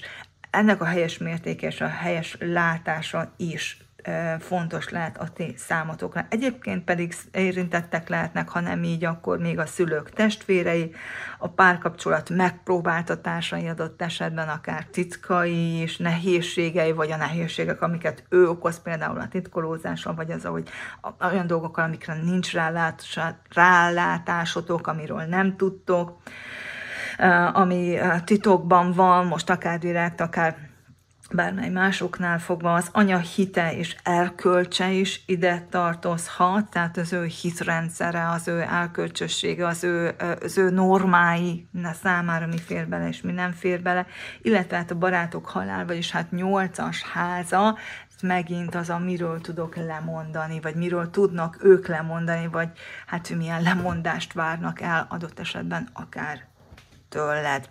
Na, hát kedves ikrek, skorpiók, halak és rákok, ez volt a ti üzenetetek erre az új holdra. Én remélem, hogy itt az ambíciók, a törekvések azok meg tudnak valósulni, mert ahogy látnátok és hallottátok, lehetőségetek van rá, ehhez már tanácsot is kaptatok, vagy visszaigazolást kinek, hogy remélem, hogy tényleg nagyon sikeresek lesztek ebben az időszakban, és sikerül megfordítani itt egy olyan függő helyzetet, vagy egy olyan helyzetet, amire azt gondoltátok, hogy nem változhat, azon mégis változtatni, és sikereket elérni. Legyen így, köszönöm szépen, hogy itt voltatok, megnéztetek és meghallgattátok ezt a videót is. Ha tetszett, kérlek, akkor lájkoljátok, osszátok meg, hát ha másnak is tetszeni fog, kommenteljetek, és iratkozzatok fel a csatornára, ha még nem lennétek, de érdekelnek hasonló tartalmak. Remélem, hogy hamarosan találkozunk. Sziasztok! Na hát, kettes pakli, egyébként kosok, bikák, mérlegek és nyilasok. Nézzük a ti kártyáitokat. Nálatok is majd a végén elmondom, hogy melyik életterületben vagytok, vagy lehet érintett mindaz, amiről itt hallotok, de először nézzük a kártyákat. És nézzük az első kártyát, az elengedés szükségességét. Ugye ez az a kártya, amit választottatok a pakli választós módszer szerint történt a választás, ez az, ami vonzhatott, vagy bevonzhatott titeket. Elengedés. Volt egy elengedésre szembeni ellenállás. Egyébként is egy új holdról beszélünk. Már maga az új hold, az új dolgok, az új kezdetek, az újításokról beszél. De ez a kártya különösen azt mondja, hogy tehát ideje elengedni egy ciklust, lezárni egy ciklust, hogy egy új növekedés, egy olyan új ciklusba lépjetek bele, amit a növekedés jellemez. Létfontosságú lezárás és a hálaérzésre azzal a helyzettel kapcsolatban, hogy helyet adjatok az újnak, hogy forduljatok befelé, és találjátok meg, hogy mi tartott vissza. Mert itt ugye eddig egy ellenállás lehetett igazándiból, hogy hát lássátok, hogy itt a változás, valaminek a változtatása szükséges az adott helyzetbe ahhoz, hogy jobb legyen, hogy szebb legyen. Rákérdeztem egyébként, hogy mi az, amit így lezártok. És tulajdonképpen a nem neked kártya és a mi tudás kártyája jött, majd mindjárt látjátok, ez egy nagyon pozitív üzenet a számotokra, de ugyanakkor egyben visszautalás a lélekcsalád kártyára is. Mert hogy? Tehát ellenállásban lehettek, és figyelem, itt nem feltétlenül csak tudatos ellenállásról van, vagy lehet szó, itt tudatalatti ellenállásról is lehet szó, de lettek itt társított, tudatalatt társított dolgok, tehát lehet, hogy nagyon is szerettetek volna lezárni egy olyan időszakot, amikor nem igazán voltak olyan kapcsolataitok, amikben meg tudtátok volna élni a mélységes kötődést. Megint lélekcsalád, ugyanúgy itt van nektek is, és most lelövöm a poént a harmadik csoportnál. Az első csoportnál ugyanúgy téma volt, nálatok is téma, a harmadik csoportnál pedig konkrétan a választott kártya, a lélekcsalád kártyája. Úgyhogy elmondhatjuk, hogy mind a három olvasásban nagyon erőteljesen levetül ez a lélekcsalád, amit ott is már láttunk külön is, nálatok is. Oké? Tehát kell, hogy, és ezt lehet, hogy még egyszer mondom, majd akkor térjünk oda vissza, amit mondani akartam, tehát hogy lehet, hogy tudatosan, persze, hogy hát nagyon és hát mindenki várja, vagy szeretné, vagy akarja azt, hogy olyan emberekkel legyen együtt. Most mindegy, hogy munkatársi, vagy baráti, vagy párkapcsolat. Tehát amikor szívvel, lélekkel ott van a másik, és a szívem és a lelkem mélyén is tudom, hogy milyen fontos vagyok a másiknak, hogy milyen rendkívüli kötődés van kettőnk között. Persze, hogy mindenki erre vágyik, de lehet, hogy ezt így tudattal az ember társítja egy-két olyan dologgal, amivel pedig nagyon is ellenállásban van, amivel kapcsolatban nagyon ellenállásban van, és egyik dolog akadályozhatja a másiknak a megvalósulását. Tehát így értsétek azt, hogy itt valamilyen ellenállásban voltatok, de úgy tűnik, hogy ebben a holt hónapban le tudjátok tenni ezt az ellenállást, valamilyen feloldás, megoldás megtörténik bennetek, mert lezárhatjátok azt az időszakot, amikor egyszerűen nektek egyszerűen nem érkeztek ilyen és vagy ehhez hasonló társak. És ez lehet, hogy néhányatoknak, mivel itt az anyakártya, és itt van, már rákérdeztem, hogy mit lehet tudni erről a valakiről, aki majd belép az életetekben, megjelenik az életetekben, miközben eddig nagyon nem volt ott, és ennek a hiányát azért nagyon átéreztétek. Szóval, hogy persze, hogy, tehát nagyon alapvető dolgokról lehet itt szó. Lehet, hogy sokatoknak ez egy olyan ember, aki belép az életetekbe, aki olyan kapcsolódást, vagy olyan együttműködést tud létrehozni veled, amilyet néhányan akár soha meg nem tapasztaltatok ebben az életben. Persze lehet olyan is, aki tudja, hogy milyen egy ilyen együttműködés, de lehet olyan is köztetek, akinek nincs erről még emléke. Oké, tehát nem tapasztalta meg, teljesen újként éli majd át. Mert végre valaki keresztezi azt utat, hogy eddig valamiért nem volt lehetséges. Oké, tehát eddig, mint hogyha úgy sorsszerűen mindig úgy választottál volna, vagy mindig úgy léptél volna, hogy ezek az emberek elkerüljenek. De ennek most végül, és ezért már igazán hálásak tudtok lenni, csak mondom, hogy lehet, hogy ezek olyan fordulatokkal történnek meg, vagy olyan fordulatok kellenek hozzá, hogy ez valami mással társul, amit meg lehet, hogy nem tudtatok könnyen elengedni. Vagy lehet, hogy azzal kapcsolatban nehézségetek van, hogy átéljétek a hála fogalmát. Például, hogy maradjunk egyszerű dolog, szerelmi kapcsolat. Nyilván, hogy szakítanotok kell a jelenlegi párotokkal, hogy a következő álomkapcsolat létre tudjon jönni. De amíg benne vagytok abban a kapcsolatban, és fogalmatok sincs, hogy ki és mi jön el hozzátok, és hogy ezzel mennyivel csodálatosabb lesz, addig bizony nagyon is fájdalmasnak érzitek meg az elválást, a szakítást. Oké, tehát ilyen dolgokról van itt szó, hogy igen, elvileg vágytok arra, de jelenleg olyan szituációban vagytok, hogy annak az eljövetele valami fájdalmas, és vagy valami olyan, amivel ellenállásba vagytok, amivel kapcsolatban ellenállásba vagytok. Na úgy tűnik, hogy teljesen mindegy, hogy ezt egyébként most mondtam egy negatív példát, de természetesen pozitív változásokkal is megtörténhet. A lényeg az, hogy megtörténik, lényeg az, hogy minthogyha zöld jelzést adna a sós, minthogyha egy sós fordulatot látnánk itt az álmotokra, hogy oké, akkor itt az ideje, hogy ti is megtapasztaljátok ezeket a mélyebb kapcsolódásokat, kötődéseket, vagy együttműködéseket. Még egyszer mondom, nem feltétlenül kell, hogy mindenkinek ez párkapcsolat legyen. Jó, de mindenféleképpen egy olyan kapcsolódás, ami rendkívüli a ti életetekben. Ugye itt a lélekcsalád energiája van, tehát ami érzitek, hogy ez sokkal több, mint egy átlagos baráti, munka, családi vagy párkapcsolat. De ugye kérdeztem, hogy ki ez, milyen archetípus képvisel ez a valaki, aki belép az életetekbe, és hát két csodálatos energia érkezett. Az angyal és az anya. És hát ugye, tehát tudjuk, hogy, tehát egy hát tiszta anyai energia, az ugye, tehát az a földre szállt angyal. Tehát akit az angyalok küldtek, hogy óvjanak és vigyázzanak rátok, mintha csak ők tennék. Tehát majdnem ugyanaz az energia, csak más-más minőségben. Az egyik egy nagyon is fizikai, a másik egy picit ilyen levegő energia, egy ilyen éteri energia. Oké, tehát egy angyali személyiség. Más esetben valaki, aki rendkívül finom, kifinomult.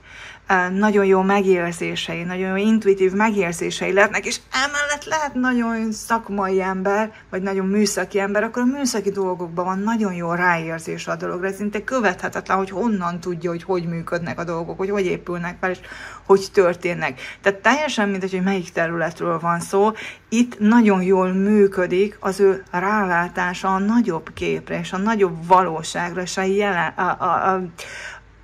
jelenre, majdnem azt mondtam, de gyakorlatilag jó is ez a szó, de itt egy kitágult jelenről van szó, egy nagyobb jelenről, egy nagyobb jelenlétről. Kiemelkedő szeretet és kiemelkedő gondoskodás van itt a jelen, a részéről. Tündér keresztanya, úgymond, már. Oké, tehát mindenkinek azt nyújtja, amire szüksége van. Tehát a lélekcsaládi kapcsolódások azok ilyenek. Tehát úgy klikkelünk egymást, tehát nagyon magányos, vagy egyedül lehettél te, és nagyon hiányozhatott ez a fajta jelenlét, ez a fajta személyiség az életedből. Valaki, aki az életető energia, tehát pont azt adja, amire szükséged van. És ez megint lehet szakmai, mert pont azzal a tudással rendelkezik, ami belőled hiányzik, mondjuk. Most csak azért mondom mindig ezt a munkáit, hogy lássátok, hogy itt nem csak anyai, és nem csak párkapcsolati dolgok lehetnek, ez szakmai területen is épp úgy megjelenhet. Valaki, aki türelemmel és odaadással, törődéssel van ugyanazon dolgok iránt, mint te, vagy éppen kettőtök kapcsolata iránt. Oké, tehát itt van egy feltétel nélküli szeretet, vagy feltétel nélküli elfogadás más helyzetekben a részéről. Oké, tehát egy olyan hozzájárulással van jelen, ami elengedhetetlen, sorszerű, és nagy mértékben hat a dolgokra. Oké, tehát nagyon elfogadó, és nagyon probléma megoldó. Tehát ha problémáról van szó, akkor nem a nehézség, meg nem az ítélkezés, meg nem a neheztelés, vagy a számonkérés energiájában van jelen.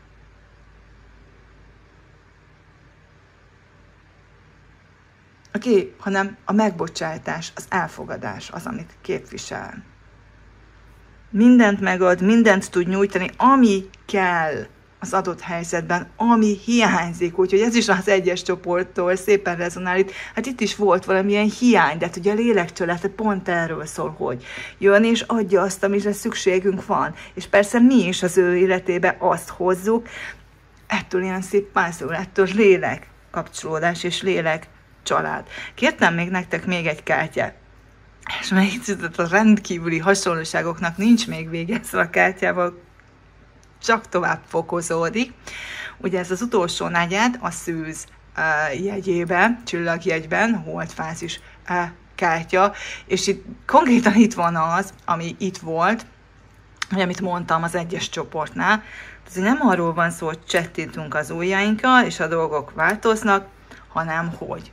Tehát mi varázsolunk, mi teszünk jobbá dolgokat. Mivel az, hogy elengedjük azt, ami az életünkben már nem szolgál, hogy elengedünk egy ciklus, hogy lezárunk egy ciklust, és beengedünk az életünkbe olyan új kapcsolódásokat, amik már másról szólnak, mint az eddigiek.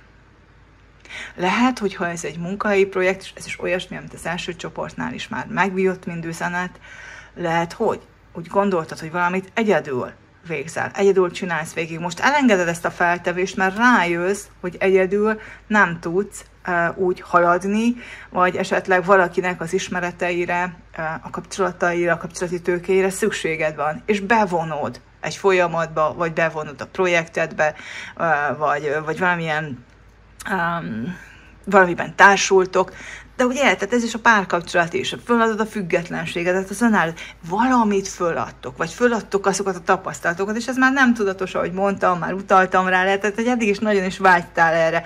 Nem is tudod, hogy amit elengedtél és lezártad, annak mi köze van a párkapcsolathoz, de egyszerűen valamit lezársz, és kinyílik az ajtó, és beléphet a párkapcsolat, vagy egy olyan együttműködés, valaki. Oké, tehát ez a kártya is erről beszél, hogy visszatérjünk ide, hogy ez a lezárás, ez az elengedés az, amivel hát így meg tudjátok változtatni a dolgokat. Figyelj a részletekre, ugye, vagy figyelni a részletekre, erről szól ez a kártya. De a múltbeli aggodalmakat, tapasztalatokat is el kell. Ez egy szűz kártya, tehát a szűz az ilyen szőrszálhasogató, nem szabad szőrszálhasogatónak lenni most. Tehát itt az elfogadás, a feltétlenek elfogadás, egy angyali energia van jelen. Nem a számonkérés, nem a kritizálás. Figyelem, ez a kritizálás lehet a télet, a másik energiája. Tehát teljesen mindegy, nektek ugye az a nyilván dolgotok van, hogy tényleg legyetek azok. Oké? Tehát itt valamit le kell zárni. Lényeg a lényeg, ez a kártya is visszautal ugyanoda. Az aggodalmak lelassítják ezt a folyamatot.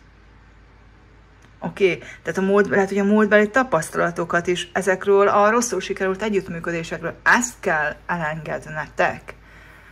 Nem szabad, hogy ez az érzelmi motyó, amivel beléptek egy új kapcsolódásba, és teljesen mindegy, hogy megint párkapcsolat, vagy bármilyen más. Szóval, hogy az eddigi balul elsült dolgokat nem szabad itt alapul venni az új kapcsolódásba, mert akkor ti hozzátok a régi energiát a jelenben, nem a másik.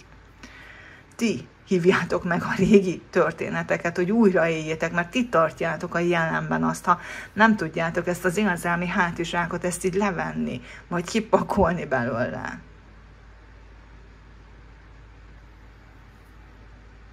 Egyébként az ametiszt, a kék apatit, a vérkő, a lápiszlazuli, a rutilkvarc, ezek nagyon tudnak nektek segíteni ebben az időszakban.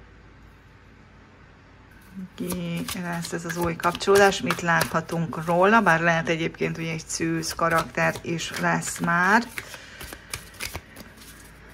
Valamilyen értelemben a szűzjegy, ez fontos lesz az ő képletében, vagy személyiségében, energiáiban.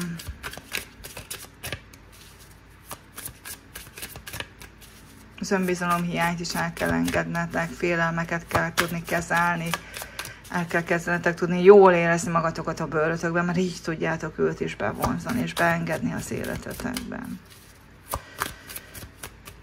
Ez egy nagyon erős változás van itt. Ugye az ambícióról már tudtok, egy nagyon erős elhatározás van, hogy határt húztok a múlt. Az legyen az a múlt, ezt így rendezitek magatokban. Majdnem belerepült a tűzbe. Barna szem, vagy legalábbis meleg szempár, a kékkel is lehet melegen nézni.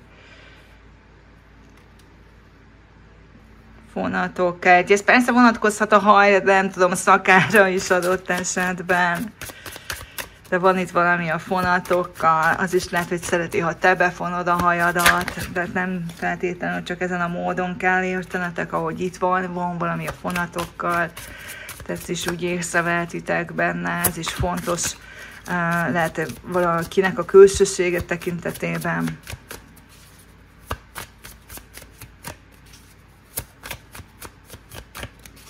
De hát nyilván, ha nem párkapcsolat, meg még párkapcsolat is lehet férfiként is nézheted, az is lehet, hogy nő vagy, de a nők iránt vonzódsz, vagy a nők felé vonzódsz, de lehet más jellegű kapcsolat is, tehát abszolút itt vannak nyilván a nők is.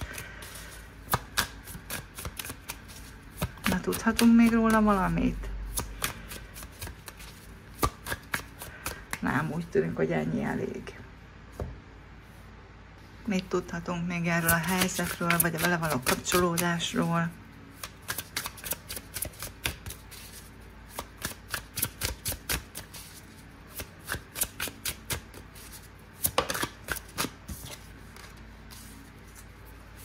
Hát a világkártyája, a csillag, ajjaj, ez kardok négyes fejjel lefelé. Ez megint nagyon erőteljesen itt van az egyes pakli üzenete is.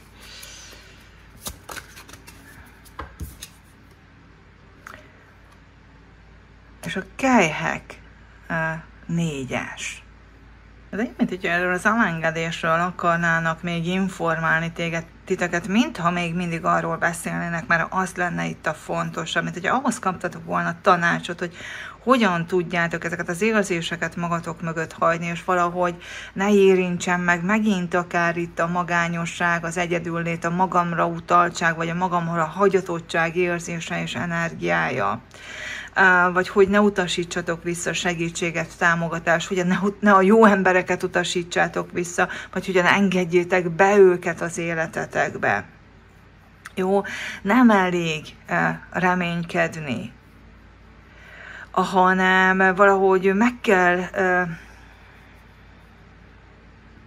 találni a módját, hogy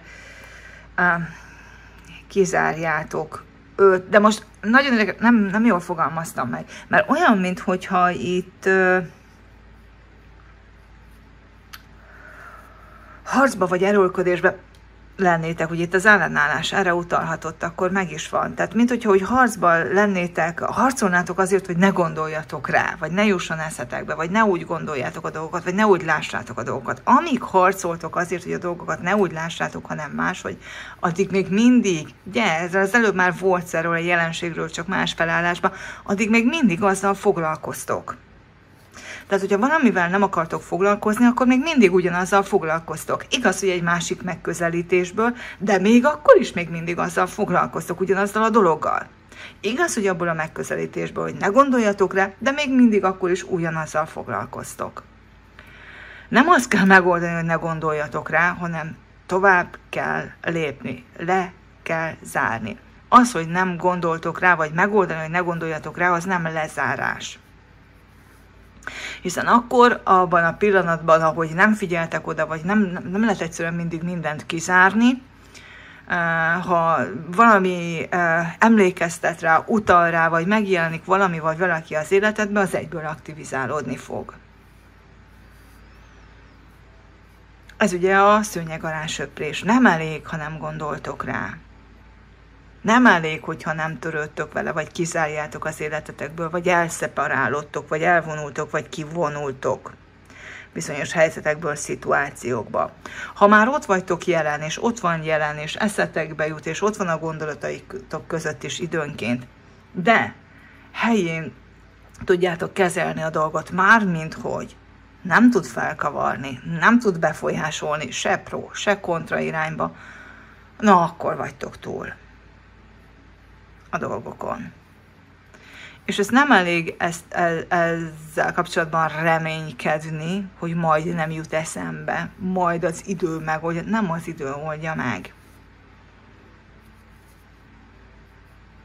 Ez nem idő kérdése. Vannak olyan helyzetek, amikor az idő megoldja, de gyakorlatilag akkor sem az idő oldja meg, hanem az idő alatt, az idő alatt történt dolgok és változások, amiknek viszont nem függvénye az idő. Tehát az időtől függetlenül gyorsan is, későn is, mert soha is lehet megoldani és meglépni.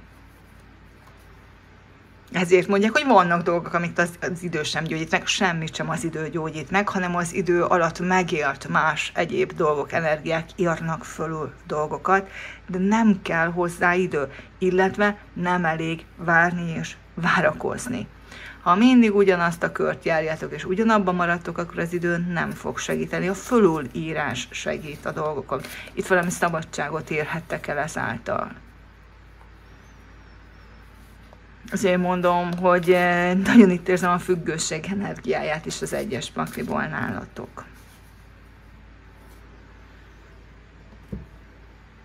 De ne felejtsétek el, itt az újat engedhetitek be az életetekbe, ha sikerül ez a lezárás. És nem valaki más fogja ezt kiverni a fejetekből, ezt a valakit vagy valamit, nem tudom, hogy miről lehet szó, mindenkinél más-más nyilvánvalóan, hanem az, hogy egyszerűen ti zárjátok le magatokban ezt a dolgot. És onnantól kezdve teljesen mindegy, hogy mi történik, mennyire van jelen, vagy nincs jelen az életetekben, az új már érkezhet. Mert ez a lényeg, hogy az új érkezhessen, és ehhez nem kell több idő, nincs szükség több időre, nincs szükség várakozásra, hogy valami ne érintsen meg titeket.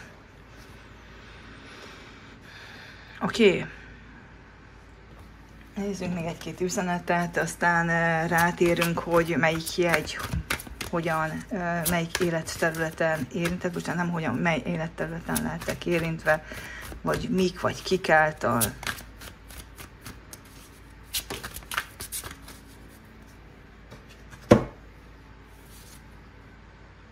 Átalakulás, ez egy átalakulás, amiről itt beszélünk. Itt van a rák jegy is, itt van a hold is. Ja, van egy 11-es mesterszámotok, ez ugye a ráeszmélés a helyes dolgokra, a megoldásra, hogy mi az a következő lépés, ami helyes, ami célszerű, ami kívánatos. A karföl egyébként is a változást hirdeti, annak szükségszerűségét, megtörhetitek a közelmúlt dolgait, negatív dolgait, vagy problémáit, kihívásait. Oké? Tehát a változás energiája az már ott van körülöttetek. Igaz, még bizonytalan, mert ugye rajtatok múlik. Megtörténhet az újjászületés, de csak ha nem ragaszkodtok a múlthoz, meg ami elmúlt. Akár hiszitek, akár nem, a karföl ugyanazt mondja, végleg le kell zárni a múltat. Végleg, és itt gyakorlatilag a tarotkártyák is erre hívták fel még egyszer a figyelmet. Tehát végleg nincs több szansz, nincs több esély a múlt dolgainak, hogy azok megint hassanak rátok. Bármiről is legyen szó, akár valakiről, vagy valamiről. Ha itt rossz szokásaitokról, berögződéseitekről, gondolati mintáitokról van szó, mint például az önbizalom hiány, akkor azt is véglegesen leszámolni vele, ami soha nem ér vissza, nem kérdőjelezitek meg többé magatokat.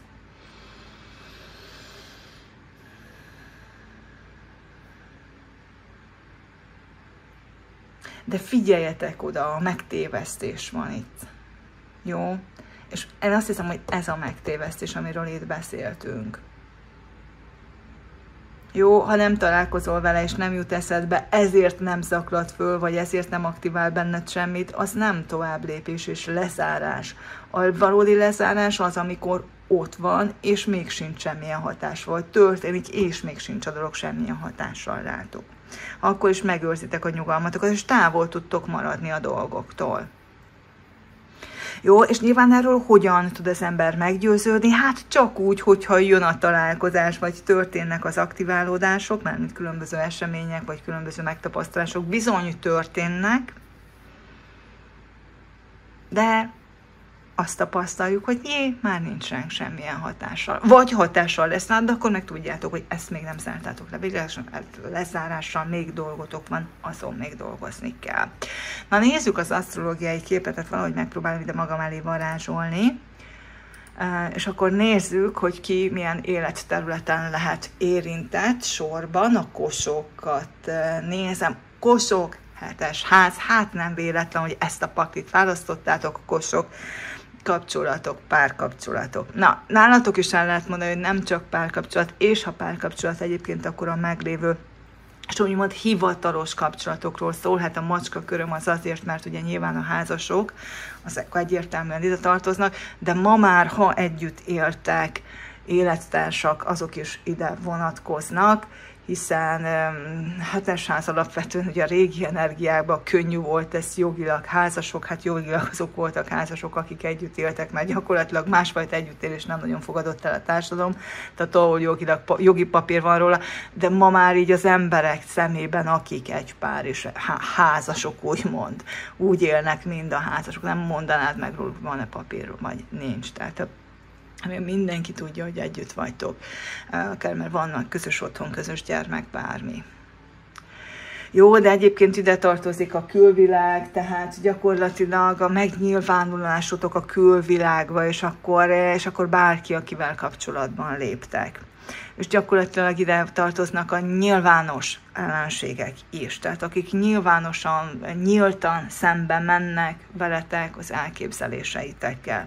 Így ilyen módon a peres ügyek is ide tartozhatnak, itt érintve lehet a történet, akár valamilyen fajta ilyen jellegű jogi dologgal. Tehát ez gyakorlatilag minden, ami nem én vagyok. Ugye, tehát szemben áll az aszcendens házával, ami egyébként majd a mérlegeké lesz. Tehát minden, ami nem én vagyok, minden, ami más, tehát mindenki más rajtatok kívül. Ilyen módon a nyilvánosság is, tehát a nyilvános szereplések ide tartozhatnak, vagy azoknak valamilyen szerepe lehet ebben a történetben. Tehát, hogyha kell, vagy vajra felé akarsz orientálódni, mert valamilyen olyan jellegű ambícióid vannak, amik a nyilvánossággal előtt való szereplésről szólnak, akkor itt bizony nagyon erőteljesen magatok mögött kell hagyni azt az éneteket, aki ugye nem tudott valamiért szerepelni nyilvánosan. Oké, tehát itt minden visszahúzódás, minden önbizalom hiány, azt úgy, és akkor így addig kell menni, és addig kell átalakulni, és itt találhatok ehhez segítőket, támogatókat, amíg teljesen természetes és magától értetődő lesz a nyilvánosság előtt való megjelenés a számotokra. Tehát, de ez elérhető, bármennyire is hihetetlennek tűnik, és bármennyire is mondjuk egy lámpalázas, vagy visszafogottabb karakter lenni, vagy akár bármennyire is dadognál, vagy bármilyen egyéb problémád lenne. Ugye ma már tudjuk, hogy a megszégyenítés az bármilyen formában, most akár megszégyenítés, akár bárkinek a beszédére tett megjegyzés, kritikus, és minél szarkasztikusabb, és minél kritikusabb, és minél bántóbb, sértőbb, ugye annál jobban tudjuk, illetve hát mindenféleképpen igaz, de annál jobban látjuk és tisztán látjuk, hogy a másik mennyire nem képes jóba lenni saját magával, hiszen bárki, aki bármilyen oknál fogva megszégyeníti a másikat, tehát rámutat valamely hiányosságára, valamelyik nagyobb hibájára, ugye a megszégyenítés energiájával, mármint hogy, tehát nyilván mások előtt nyíltan, nem jó szándékkal, szeretettel, megértéssel négy szem közt, akkor tudjuk hogy, tehát tudjuk az indítatás, miért teszi, mert annyira megkeseredett. Tehát olyan nagy gondjai, problémái vannak saját maga elfogadásával, oly kevéssé szereti saját magát, hogy ehelyett inkább másokat bánt, és másokat kritizál, és másokra tesz megjegyzéseket nyilvánosan. Tehát annyira, tehát az embernek ez helyére kerül fejbe, hogy legszerencsétlenebb emberek tesznek ilyen megjegyzést. Akkor már teljesen máshogy áll hozzá a dolgokhoz, és senki nem tudja megszégyeníteni gyakorlatilag semmivel. Oké, tehát egy kétélű kardet visszaszáll a megszégyenítőre a saját tette. Tehát tudjuk, hogy róla szól. És innentől kezdve nem tud titeket bántani. Tehát nincs miért szégyenkeznetek, nincs miért ne vágnátok bele dolgokba, nincs miért ne engedni be az életetekbe azokat az embereket, akik segítenek ráterelődni egy olyan útra, ami igazándiból megfelelő ambíciótok, csak mondjuk valamit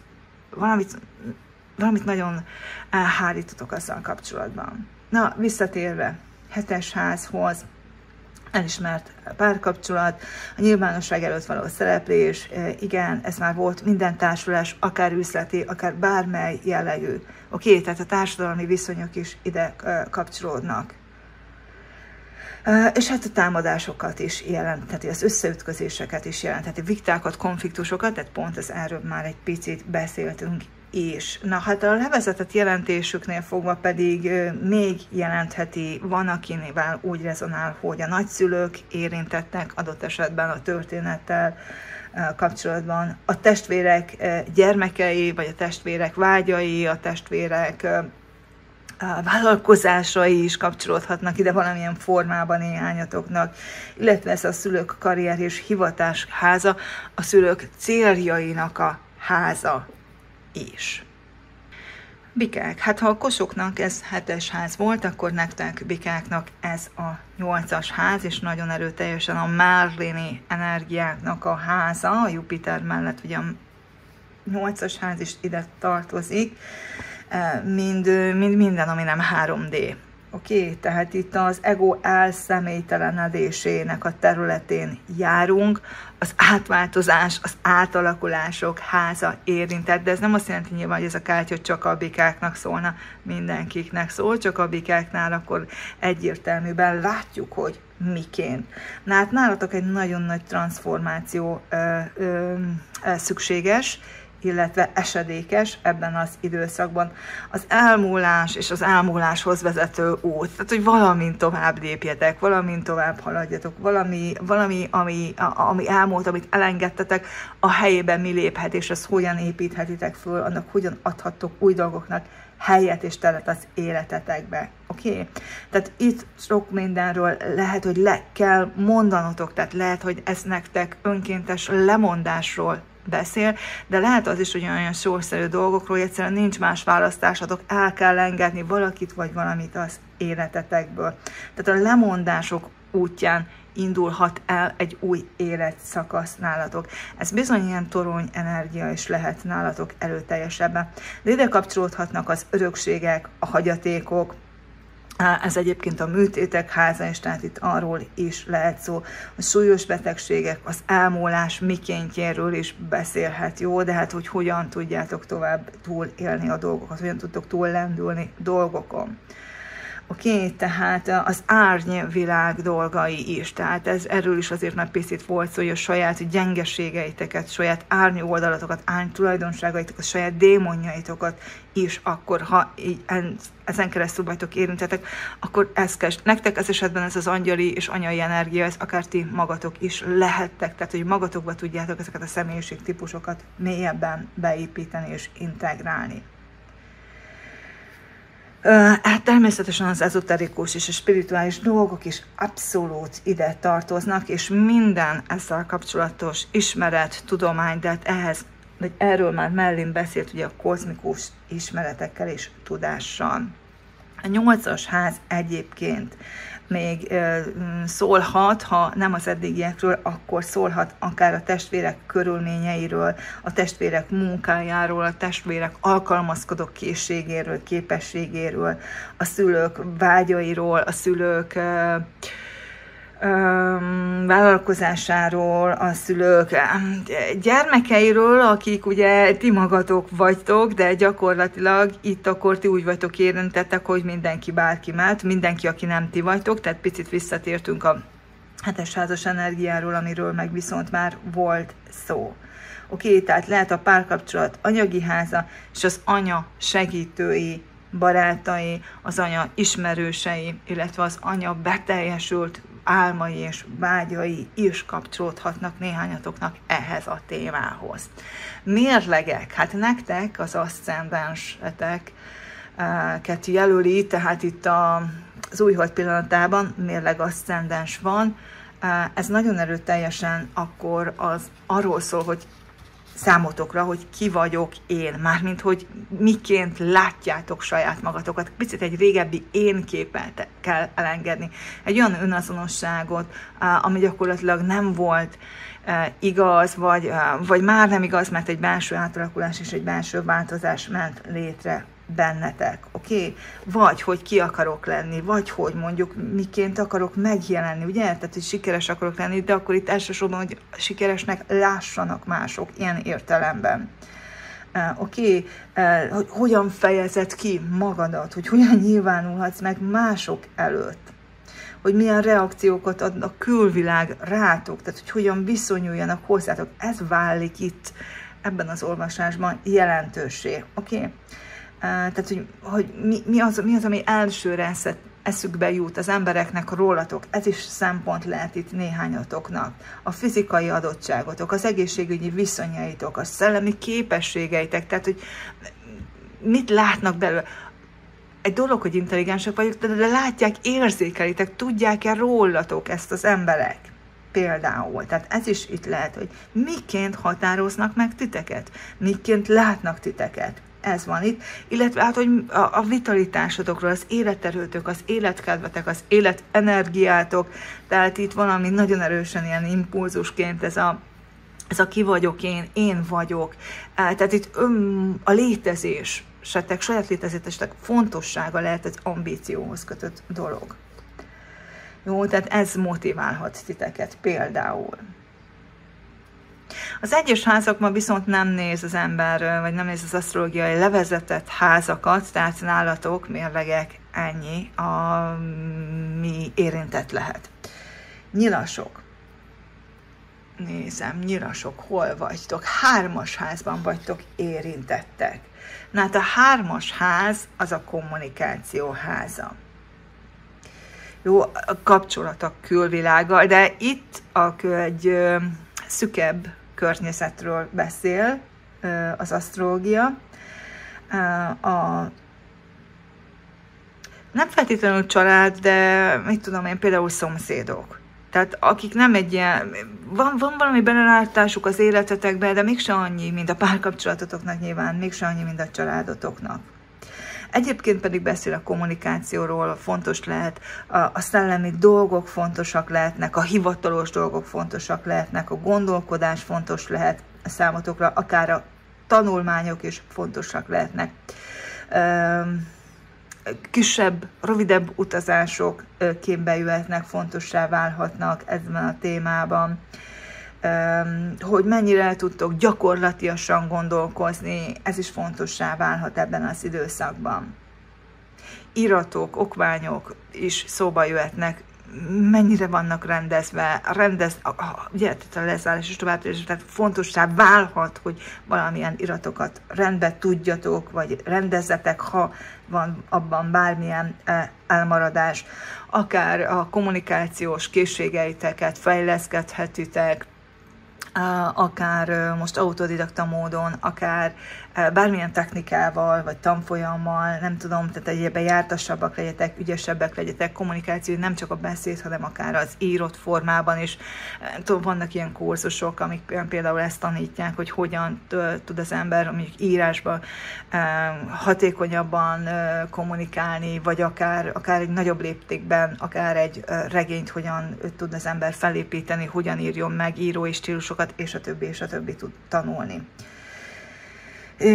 Jó, tudományos és irodalmi adottságok, illetve munkák is fontosak lesznek. Ha ebben az időben utaztok egyébként, legyenek rendben az irataitok mindenféleképpen, az nagyon fontos. Jó, tehát, hogy azzal kapcsolatosan legyen problémátok. A házak levezetett jelentés tartalmát illetően a 3-as ház és akkor ezt már néznem kell, az apával kapcsolatos megpróbáltatások háza például. Tehát, hogyha itt bármi nem tudott ismert számotokra, akkor érdemes ebben az időszakban utána nézni, vagy lehet, hogy érzitek a szükségességét, hogy megtudjatok, hogy utána jártok, felkutassatok dolgokat. Lehet, hogy vannak vele kapcsolatban olyan dolgok, amikkel ti nem vagytok tisztában, és akkor ezekkel most tisztában jöttek, és nyilván lezárhattok ezzel egy ciklust a számotokra, és nagyon sok minden új dolgok, akár új kapcsolódásokat is megnyithat előttetek ez a dolog, ha így rezonál veletek. A párkapcsolat morális és etikai hit kérdései, hogy miben hisz, ugye? Tehát milyen erkölcsei vannak, mi fér nála bele, mik férnek bele nála a normalitásokba, mi nem, ez is fontossá válhat. Az anya munka és szolgálatház, meg egyébként az egészsége is fontos lehet. Hát, hogy néhányan ezzel kapcsolatosan zártok le egy időszakot, illetve hát a barátok gyermekei is ide tartozhatnak, illetve érintve lehetnek. Hát ezzel el is mondtam mind a 4 jegynek azt az életterületét, amiben érintve lehet. Én remélem, hogy ez az átalakulás sikerül mindnyájatoknak, le tudtok sikeresen szárni valamit, tovább tudtok lépni, és létrejöhetnek pont ennek érdekében olyan kapcsolódások, amik nagyban támogatnak és segítenek titeket, ilyen lélekcsaládi jellegű kapcsolódások, akár párkapcsolatok is. Egyébként sokatoknak, ha egyedülállóak vagytok, vagy ha nem a megfelelő ember mellett vagytok.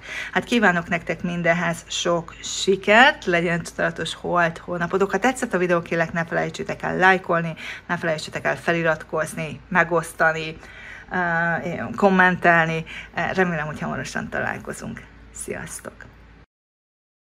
Hát, kedves 3-as házzal rendelkezők, akkor ti következzetek, jöjjetek ti, és hogyha elmondtam a 2-es háznál, hogy hallgassák meg az 1-es házat, mert rendkívüli módon ott van az ő üzenetek, az ő energiájuk, akkor most tudjátok, hogy nálatok is ugyanolyan joggal elmondhatom, hogy nézzétek meg a 2-es, de akkor nézzétek meg az 1-est is, mert nagyon sok mindenben átfedés van közöttük. Hát az, hogy nálatok megjelent konkrétan a lélekcsalád, ugye ez volt ez a kártya, amit kiválasztottatok, az már egészen rendkívül, és gyakorlatilag mind a másik 2 pakli is a lélek családnak a dolgait felhozta, felemlegette, de hát ne csodálkozunk sem, hiszen ott is alapvetően már a Holtfázis videó első részében volt erről szó, már a közös energiánkban is alapvetően ez megjelenik.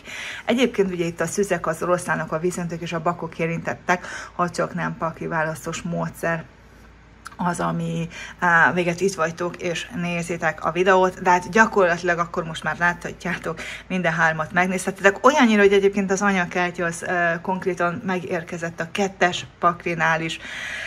Szóval én azt javaslom, hogy mindannyian nézzétek végig, akkor most már mind a 3 videót, mind a 3 üzenetemet, mert találhattok magatoknak, találhattok bennük olyat, ami segít titeket támogatni, ami nektek szól, ami veletek rezonál. Na, de hogy akkor kezdjük az elején, tehát lélekcsalád. Nálatok konkrétan kijött, és azért itt az erőszó, az nagyon erősen itt van, jelen van, az nagyon meg van nyomva, nyomatékosítva van.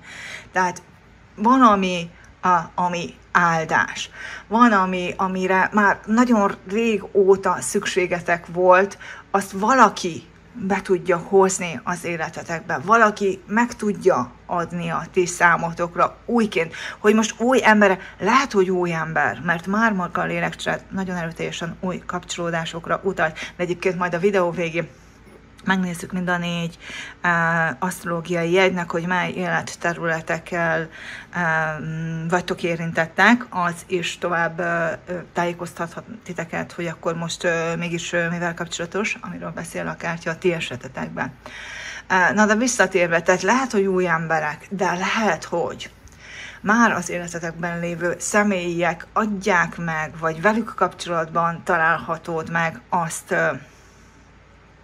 amire már itt gyerekként is szükségetek volt. Ugye van itt egy vakfolt kártya, és főleg ez miatt mondom elsősorban ezt. Itt van valami magatokkal kapcsolatban, ami egészen eddig a találkozásig, amíg ez meg nem történik, amiről beszél a kártya, az egy ilyen vakfolt volt, ami nem értettetek magatokkal kapcsolatban. És ezek lehetnek kapcsolódások, ezek lehetnek a reakciók, ezek lehetnek érzések, ez lehetnek személyiségjegyek. Valahol nem láttátok, valamivel kapcsolatban nem láttátok az összefüggést.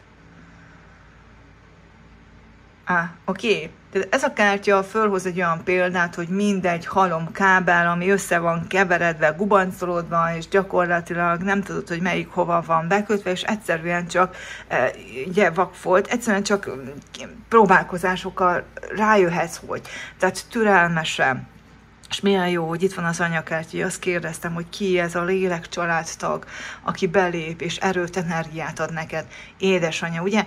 Ez a kártya a feltétel nélkül szeretet és türelem kártyája. Szóval, hogy türelmesen vissza tudjátok fejteni, hogy hol volt a Bibi, vagy mi hova tartozik, mi mivel függ össze, és minek mi az előzménye, milyen olyan rejtett kapcsolatok, okozati összefüggések vannak, amikkel kapcsolatban úgy nem voltatok képbe, és valahogy úgy nem értettetek bizonyos dolgokat az életetekkel, vagy önmagatokkal kapcsolatban. Javasolja a kártya egy ilyen belső játékot, vagy egy ilyen belső munkát, nyilván a belső gyermekkel, hogy a fiatalabb énetek a belső gyermek szemszögéből adott esetben írjatok egy listát édesanyátokhoz, édesapátokhoz, hogy írjátok le, hogy miért, vegyétek számba, hogy miért hibáztatjátok őket. És mindeközben figyelhetitek akár a testeteket, hogy hogyan reagáltok, érzelmileg akár, fizikailag akár, hogy melyik az, amelyiknél úgy erősebben jelez, vagy úgy a gyomrotoknál egy szorítást, vagy bárhol, bármilyen kellemetlen érzést éreztek-e bármelyikkel kapcsolatban. Így vegyétek végig, ugye, mind ahogy a kábeleket próbálgatnátok. Ezt kihúzom, jó, minden működik. Azt kihúzom, jó, ez nem működik. Azt kihúzom, az nem működik. Akkor mi az? Mihez tartozik az egy zsinór, aminek a vége a kezdetekben van? Tehát, hogy hol van itt a kutya elásva? Mi az a vakfolt, amivel ti rendelkeztek? Egyébként az is lehet, hogy ezzel kapcsolatban majd pont ez az érkező személy tud titeket tájékoztatni, informálni. Lehet, hogy azáltal, hogy betölti azt az űrt, ami itt problémaként jelen van, a probléma gyökereként jelen van, de az is lehet, hogy ő egy segítő, aki segít nektek rálátni most bármilyen módszerrel, akár bármilyen technikával, akár, hogy mi mögött mi rejlik. Mert egyébként itt nem egyértelmű, hogy mi mögött mi rejlik, de arra kérnek, hogy keressétek meg a dolgok mélyén rejlő okokat,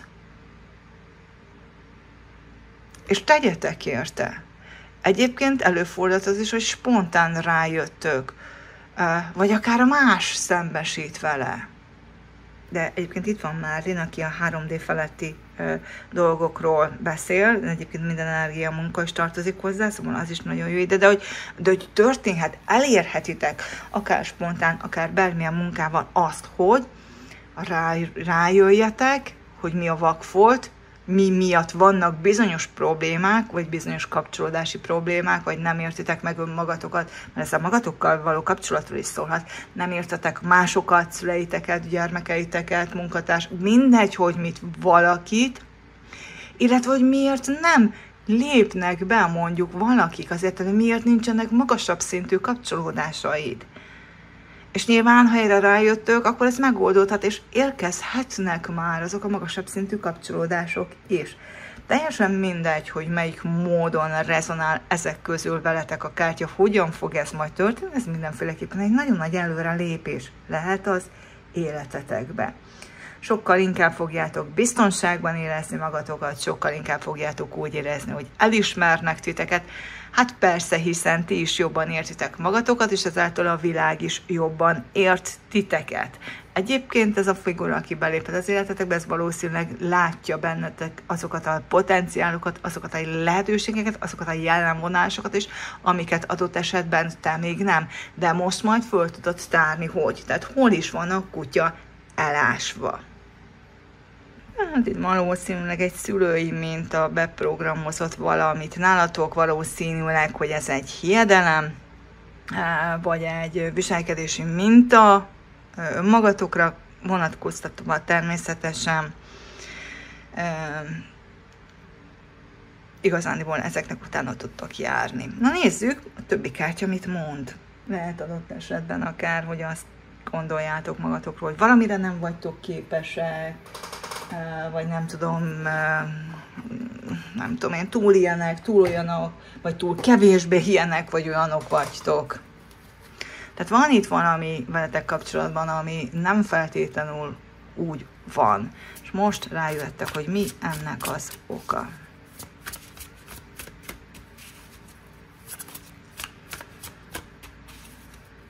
Lényeg a lényeg, vagy konkrétan egy lélekcsalád tagot vonzotok be és érkezik hozzátok, vagy pedig megtörténik egy változás, amivel majd be tudnak lépni a lélekcsalád tagjaitok.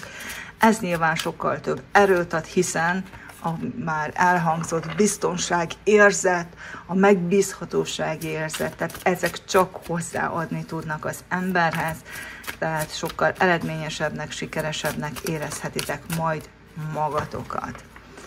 Egyébként nézzük, mi ez még.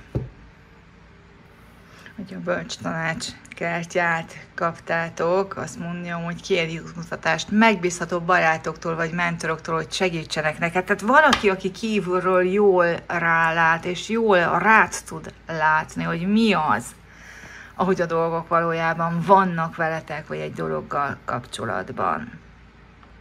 Egy mentor, egy barát, egy szakember, aki tud nektek ezzel kapcsolatban fényt gyújtani a sötétségbe. A vakfolt kártyát kaptátok, és itt a lámpa, ami most már világít, tehát rávilágít azokra az összefüggésekre adott esetben, amiket nem láttatok eddig. Ezek lehetnek tényleg valódi kapcsolódások, már úgy értve, hogy fizikai kapcsolódások, de lehetnek ezek például könyvek, bármilyen könyvek is, bármilyen eszme, szellemiség, amit nem feltétlenül csak fizikai kapcsolaton keresztül tudtok megkapni.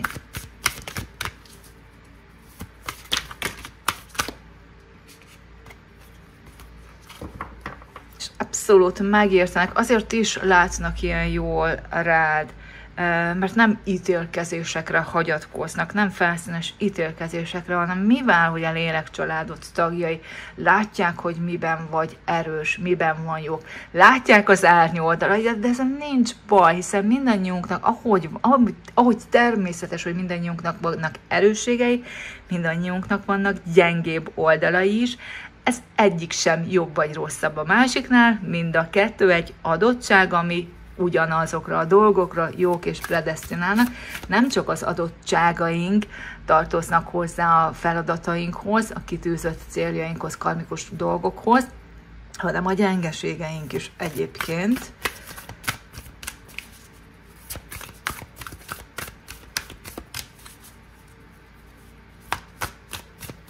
Nem csak az adottságaink terelnek minket egy irányba, karmikus feladataink beteljesítéséhez, hanem a gyengeségeink is, vagy hiányosságaink is, és ezekkel ugyanúgy rendben vagyunk, és ezekkel ugyanúgy nincs gond.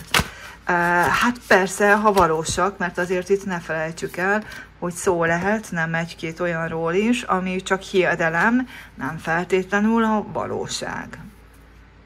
De ezért is jó ez a valaki, aki megjelenik az életetekben, és talán olyan közel áll, olyan jól ismer, olyan jól rátok lett, mert tényleg lélekszinten valahol mind az édesanyjátok, vagy sokkal inkább lehet, hogy az édesanyjátok, mind a fizikai. Tehát ezért mondtam, hogy itt nem ítélkezésről van szó, hanem egyszerűen olyan szinten ismer. Mert hogy egy lélekcsaládból valóak vagytok, tehát mintha önmagába tekintene, látja benned önmagát. És fordítva, tehát önmagában megélte már azokat, amiket te. Nagyon ismerős, tudja, miről beszél, nem vaktában beszél, vagy nem ítélkezik, nem feltételez, nem kliséket, vagy sémákat ismételget, hanem a te konkrét helyzeteddel kapcsolatban tisztán látja, hogy mi van, és így tud neked nagyon jó tanácsot adni. Na hát itt van egy rák energia, egyébként is ugye az új hold idején is, ugye a hold nyilvánvalóan ugye a rák jegyében áll együtt a napocskával, de most ti egy első negyedes holdfázist kaptatok a rákban. Ez egy nagyon érdekes problémáról beszél ez a kártya, amikor az ember úgy érzi magában az erőt, hogy bizonyos dolgokba belevághat, bizonyos dolgokra rápróbálkozhat, vagy bizonyos dolgokra rámehet, és bele is vág. Nagyon nagy elhatározással, vagy önbizalommal, vagy optimizmussal, aztán ez hirtelen elfogy. És akkor úgy leenged. És akkor úgy jönnek a félelmek, jönnek a kétségek, és hirtelen már az ember nem úgy látja, mint ahogy akkor, amikor az adott dologba belevágott. Itt azért nyilvánvalóan rák, tehát megint valami családi dinamika, vagy családi problematika megjelenik, a megfelelési kényszer megjelenik, felvetülhet az, hogy nem vagyok elég jó, vagy mégiscsak anyámnak, apámnak volt igaza. Most akár ténylegesen mondtak valamit, akár csak úgy tudat alatt, mert mondjuk előző életemben az akkori édesanyám vagy édesapám mondott valamit, vagy ezek a lelkek, akik akkor lehet, hogy teljesen más szerepben voltak. Szóval itt valami önbizalomhiány lép fel, de ez benne a furcsa, hogy egy meglévő önbizalom veszik el, vagy abból vesznek vissza. Tehát volt ehhez valamilyen fajta indítatásotok, és az most hirtelen így eltűnt. Mint hogyha úgy érzem, túl nagy fába vágtam bele a fejszímet, hopp, ez mégsem fog menni. Akkor lehet, hogy mégiscsak. És nyilván itt a bizonytalanság, az elbizonytalanodás az abból adódik, tehát ilyen múltbeli dolgokhoz, és lehet, hogy nem is emlékeztek már, hogy mi hangzott el, mi történt valamikor, lehet, hogy tényleg előző életetekben történt. Ami miatt belekezdtek és belevágtok nagy elánnal dolgokba, majd hirtelen ez az elán, ez elfogy. És hirtelen megkérdőjelezitek, hogy ez van-e jogotok, ez van-e képességetek, erre van-e lehetőségetek, végig tudjátok-e csinálni, jó ez egyáltalán, jó ötlet volt-e, lassítsatok, vagy félbehagyjátok, vagy visszafordulhatok, vissza lehet-e fordulni, vagy hogy mi legyen. Picit ilyen elanyátlanódva érzitek hirtelen magatokat, és hirtelen nagyon jó lenne valaki, aki ad egy bölcs tanácsot. Itt lehet nyilván, hogy arról van szó, hogy ti magatokban tisztáztok néhány dolgot, akkor már ti lesztek azok a bölcs tanácsadók. Hiszen nyilvánvalóan átmenetileg bizonyos esetekben persze külső segítő az jól jöhet, de a legnagyobb segítség, és a lélekcsalád az mindig a legnagyobb segítséget adja. Szóval a legnagyobb segítség az nem az, hogyha egy éhezőnek halat adsz, hanem hogyha megtanítod halászni. Szóval, ha felmerül a kétség, akkor tegyetek ellene. Tanuljátok meg. Kutassátok fel, hogy mi a kétségbeesés, a félbehagyás, a visszavonulás, a bizonytalanság, az elbizonytalanodás, akár a sorozatos kudarcoknak mi van a hátterében. Nem láttok rá, ezt ki kell nyomozni, ez valami, amit ki kell majd most derítenetek, mert nincs tudatszinten ez meg, nálatok ott pihen a tudatalattiba, és csak arra vár, hogy valaki segítsen azt megérteni nektek. És akkor már is ki tudjátok ezt a kábelt kötni, úgymond ki tudjátok húzni, és innentől kezdve sokkal több erőtök lesz, és sokkal eredményesebbek lesztek. Tehát valami ilyen téma fog majd lezajlani ebben az időszakban, itt az új hold időszakában, illetve a következő hold hónapban. Természetesen itt alapvetően olyan dologról van szó, hát és azért is érezhettek indítatást, meg hívást, és azért kezdtek bele ilyen nagyon nagy optimizmussal, mert ez tényleg valami olyasmi, amire képesek vagytok, ami sorsfeladatotok, amit tennetek kell, csak itt a történelemben, itt az idővonalatokon van egy emlék, valami bevésődés, amit hogyha így tudtok törölni az akasátokból, akár önerőből, akár segítővel, akkor túl tudtok lándolni ezen a folyamatos, akár adott esetben visszatérő és ismétlődő nehézségen. Lehet, hogy tehát ez nem először történik, hanem így többször előfordult már az, hogy ez, amiről itt szó van, hogy belekezdtek, és aztán elfogy az energy, vagy elfogy a lelkesedés, vagy a motiváltság, tehát sokféle arca lehet, hogy ez hogyan jelenik meg, hogyan történik veletek, általatok, de gyakorlatilag erről van szó, hogy hirtelen már nem ugyanaz a dolog. Tehát valami történik, valami aktivizálódik, és már bizonyos dolgok már nem azok, amik előtte voltak. Hát egy a kardok 2-es, az továbbra is mutatja ezt a bizonytalanságot, az elbizonytalanodást, mint témát, meg mutatja azt is, tájékoztat megint minket arról, hogy hát nem látod a problémát.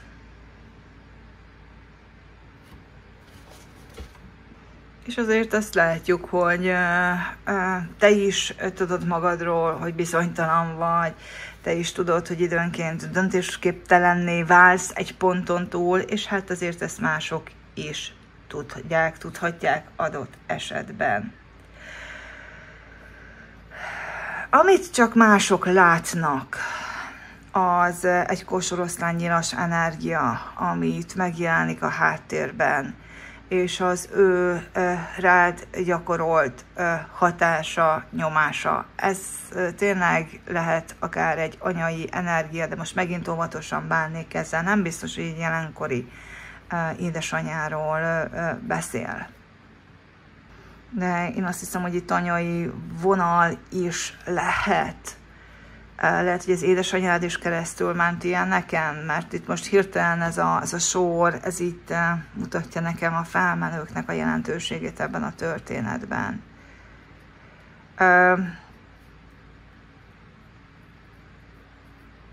Nem látod, és ezt mások pontosan látják rólad, ebből a kiutat. Tehát, hogy te úgy éled meg, hogy ennek a rabja vagy, ez behatárol téged, de hát ugye nyilván nem is tudod, hogy honnan ered, hát hogyan is tudnál rajta változtatni, tehát teljesen természetes, úgymond, de hát ne felejtsétek el, ezen tudtok majd most változtatni. Teljesen természetes volt, akkor mondom inkább így múlt időben rakva, az, hogy nem tudtad, hogy hogyan változtassad, hiszen azt se tudtad, hogy mi a gyöker, hogy mivel függ össze. Tehát itt valami, tehát tényleg egy vakfolt van, és ha vakfolt van, akkor persze, hogy nem tudsz mit, nem nincs rálátásod dolgokra. De a lehetőség, és ezt megint te nem látod, mások igen, pedig ott van számodra, hogy ezen változtass. Mások itt teljesen tisztában vannak azzal, hogy mi a jó megoldás, mi a változtatás lehetősége, de mondjuk ezt már eddig is itt láttuk, hogy tudnak támogatni kívülről téged. De itt tényleg kell valakinek a tanácsát, iránymutatását, segítségét meg vagy elfogadnotok. Jó, itt kell valakinek a rálátása, valaki, aki rálát arra, amire te nem, valaki, aki képben van, vagy képben tud lenni azzal, amivel te nem. Itt előled rejtve vannak dolgok, és most nem feltétlenül tényszerű dolgokról beszélünk, ám bár az sem kizárt. Hát nyilván az a legjobb, hogyha úgy értitek, ahogy veletek rezonál, hogy mindenkivel másként rezonálhat. De nézzük a harmadik kártyát.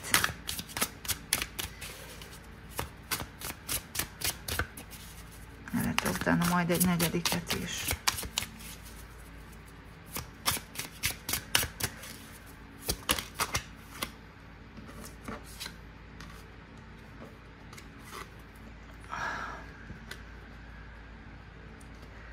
Érmékötös és a bolondok lapja. Ez egy körülményről szól, valaminek a hiányáról, de most az a helyzet, hogy itt most megnézzük, hogy mi az, amit ti tudtok, mások nem, de nyilván vakfoltról van szó, tehát ez nem teljes a ti rálátásotok dolgokra. Tehát ez a részinformáció, és erre a részinformációra persze, hogy nem lehet alapozni dolgokat. Oké, tehát hogyha nincs tudomásodok mindenről, amiről lehet egy adott dologgal kapcsolatban, addig felesleges ezekre a dolgokra támaszkodni, hiszen amit nem tudtok, az teljesen más megvilágításban teheti azt, amit már tudtok. Akár át is írhatja, felül is írhatja, értitek?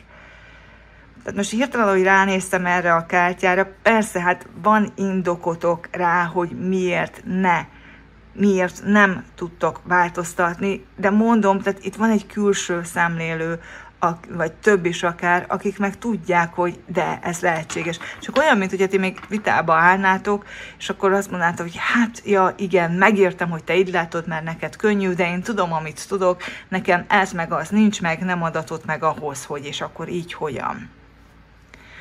De még egyszer mondom, ez adódik abból, amit ti nem láttok. De mások látják, hogy mi az, ami korlátoz téged, hogy mit nem tudsz jól, mit nem látsz jól. És bizony vannak dolgok, amik segítenek, támogatnának téged. Tehát itt olyan, mintha azt látnám, hogy valakik látják, és adott esetben akár el is mondták, vagy majd ezután elmondják, hogy lehetséges, és mintha te meg itt egy picit így veszekednél vele, hogy na, már pedig nem. Jó, hát itt a kardok apródjával biztos. Tehát ez a tudatalatti probléma. Kardok apródja, kritikus hang. Oké, tehát erről beszéltünk már itt. Mik azok a gyermekkorban elhangzott hibáztatások, ítélkezések, kritikák, amik elhangoztak, és amik alapján beskatujáztad magadat, képtelennek tartod magadat valamikre, vagy valamire. Mondom, itt nehezítheti a dolgot, nem biztos, hogy ebből az életedből van, de egyébként nem lehetetlen nyilván ennek is utána járni, de itt van egy kritikus hang, megállapítás. Most itt ez tényleg lehet olyasmi, ami egy adott társadalmi korban teljesen megszokott volt, sajnálatos, de normálisnak számítható volt. Mindannyian tudunk ilyen sztereotípiákat. Például ilyen lehet az ijesztgetés is, hogy már elvisz a mumus. Tehát ezek is tudják annyira félelembe tartani és korlátozni a gyermeket adott esetben, hogy aztán az életben mindentől elmegy a kedve. Meg elmegy a bátorsága, mert hogy vannak olyan nagyobb erők, hatalmak, amik úgyis az utamba állnak, és úgyis ellehetetlenítenek, vagy veszélyeztetnek, vagy az életemre törnek. Tehát beléjük lehet, hogy ilyen egyszerű kis megjegyzésekkel beléjük lehet olyan félelmet is ültetni, ami borzalmas, tehát irracionális következtetéseket is tudnak nyilván ezekből levonni gyermekek. Lehet, hogy ilyen történt. Lehet, hogy konkrétabb és tényleg bántalmazó jellegű, degradáló dolgok hangoztak el. Mindegy, abból a szempontból, hogy ezzel foglalkozni kell, ezt elő kell innen ásni, és hogyha ezt felül tudjátok írni, rájöttök majd, hogy mindez mennyire korlátoz titeket, felül tudjátok írni, rengeteg sok erőt tudtok ezzel felszabadítani önmagatok számára. Jó, de itt biztos, hogy valami degradáló, vagy kritikus megjegyzések, vagy ilyen félelmen alapuló dolgok vannak itt. Szerencsétlen megjegyzések, valami rossz kommunikáció, valaki, aki azt se tudta, hogy mit mond azzal, amikor mondta ezeket a dolgokat. Jó? És ezért van az, hogy óriási hívást éreztek dolgokra, mert az az utatok, tehát azt igen, megélhetnétek, megtapasztalhatnátok, és egy lélekszinten érzitek a hívást, és belementek, és akkor utána miért nem sikerül, miért nem haladtok, miért nem boldogultok vele, miért van az, hogy félúton elmegy a kedvetek, a lelkesedésetek, a bátorságotok, az önbizalmatok, vagy bármitek is, valamikor elhangzott valami,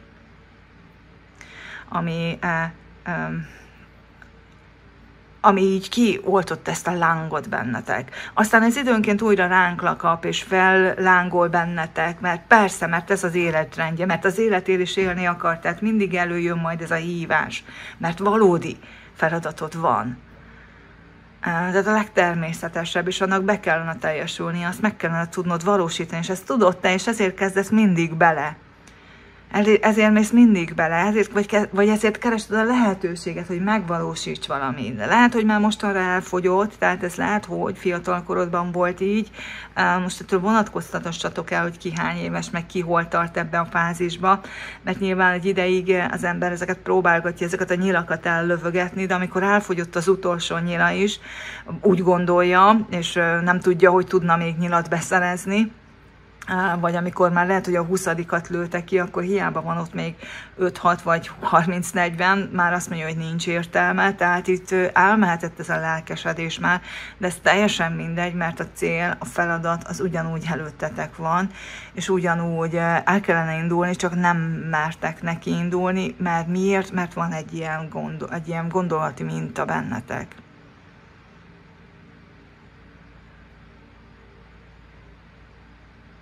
Meggondolatlanságból, haragból, tehetetlenségből, vagy tényleg ilyen korszelleme, frusztráltságból mondhatta ez a bárki ezt a dolgot, akár egyszer, akár többször. Na de itt ez az anyagi energia, aki megérkezik hozzátok, aki ezt felül tudja, és nézzétek meg a színvilága is ezzel a zöldessel.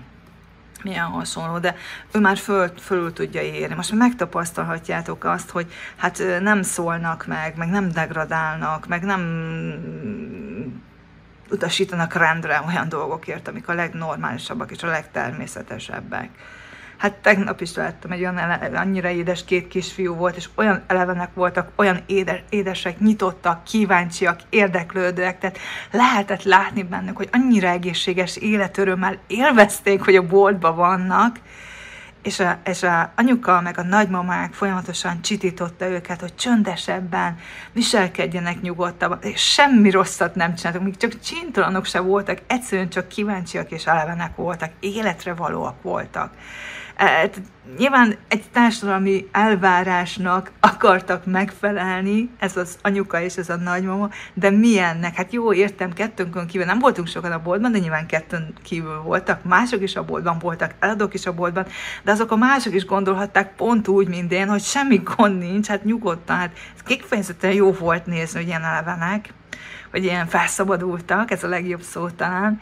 És az biztos, hogy rajtam kívül is többen gondolták, így lehet, hogy másoknak meg zavart volna, meg azt gondolták volna, hogy hát miért rosszalkodnak, miért nem nyugodtabbak. Na de egy édesanyának nem az a gondja, hogy olyanokkal foglalkozzon, akik fanyarognak, vagy akik frusztráltak, vagy akik nem a természetest és a normális látják ebben a viselkedésben, hanem az, hogy elfogadja, és önmaga legyen így ezzel, hogy ilyeneket gondol, és ilyeneket érez, hogy ez így teljesen rendben van, és örül annak, hogy a gyerek felszabadult. Na ezt most csak azért mondom, mert ez nehéz dolog, tehát itt nem lehet őt sem hibáztatni, mert lehet, hogy tényleg ő is így nőtt föl, és ő is ezt így hozta magával generációból, tehát ezt hallotta, ezt a reakció volt felé is, hát ezt a reakciót adja tovább ő is, de itt ti ezen már tudtok fordítani, és érkezhet az a hozzáállás, vagy az a rálátás a dolgokra, hogy több megértés, több elfogadás, több türelem, több szeretet. Hát kiváltképp, hogyha nincs is semmi probléma, akkor meg pláne. Jó, tehát valahogy is ti is ezzel a mentalitás és hozzáállással legyetek önmagatok felé, és ebben érkezhet számotokra segítség és tanács. Jó, mert hát itt is láttuk a tanács, segítség, a bölcs tanácsadó kártyát, a lélek családkártya, és mutatja, hogy keresd azokat az embereket, akik így viszonyulnak a dolgokhoz, és ezáltal majd hozzád is ugyanígy fognak viszonyulni. Oké? Tehát keresd ezeket a lelki kapcsolódásokat, keresd azokat, akik helyesen és jól látják a világot, és ezzel felül tudsz írni magadban is ilyen negatív gondolkodási mintákat, és ezzel teljesen más megtapasztalások jöhetnek az életedbe. És biztos vagyok benne, hogy amiben ilyen sokszor belevágtál már, abban is sokkal sikeresebb és eredményesebb lehetsz majd. Na, tartozom még nektek azzal, hogy végignézzük a jegyeket, hogy ki hol érintett ebbe. Hát most ezt mostan ide varázsolom a radixát ennek az időszaknak, vagyis hát a képletét ennek az időszaknak. Szüzek. Szüzek, 12-es házban vagytok. Érintettek a titkok házába, vakfoltok házába, hát köszönjük.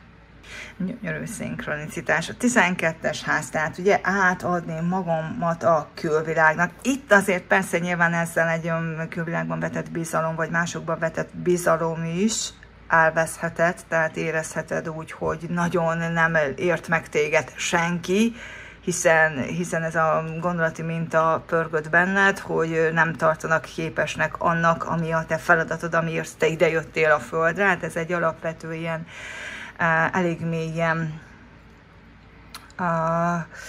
konfliktusos helyzetbe tudod hozni, akár most tudatosan vagy tudatalatt a többi emberrel, tehát biztos, hogy sok feszültség adódhatott ebből. Na, de itt az ideje, hogy ez megváltozzon, és itt az ideje, hogy megtaláltad külvilágban azokat az embereket, akik ezt a helyzetet gyógyítani tudják, és úgy át tud adni magadat a külvilág véleményének. Adott esetben akár belemerészkedj erről hasonló beszélgetésekbe, amikor meggyőződhetsz arról, hogy mind az általam hozott példában, hogyha az anyuka meg az a nagymama elkezdett volna velem beszélgetni, vagy akár én velük, akkor kiderülhetett volna, hogy hát ez totálisan senkit nem zavar, és nyugodtan megengedhették volna a gyereknek, hogy elevenebb legyen. Egyébként nem voltak rá nagy hatással, csak úgy mondom, megnyugtatásképp, ha valaki izgul, akkor pont ugyanúgy viselkedtek, mint addig természetesen.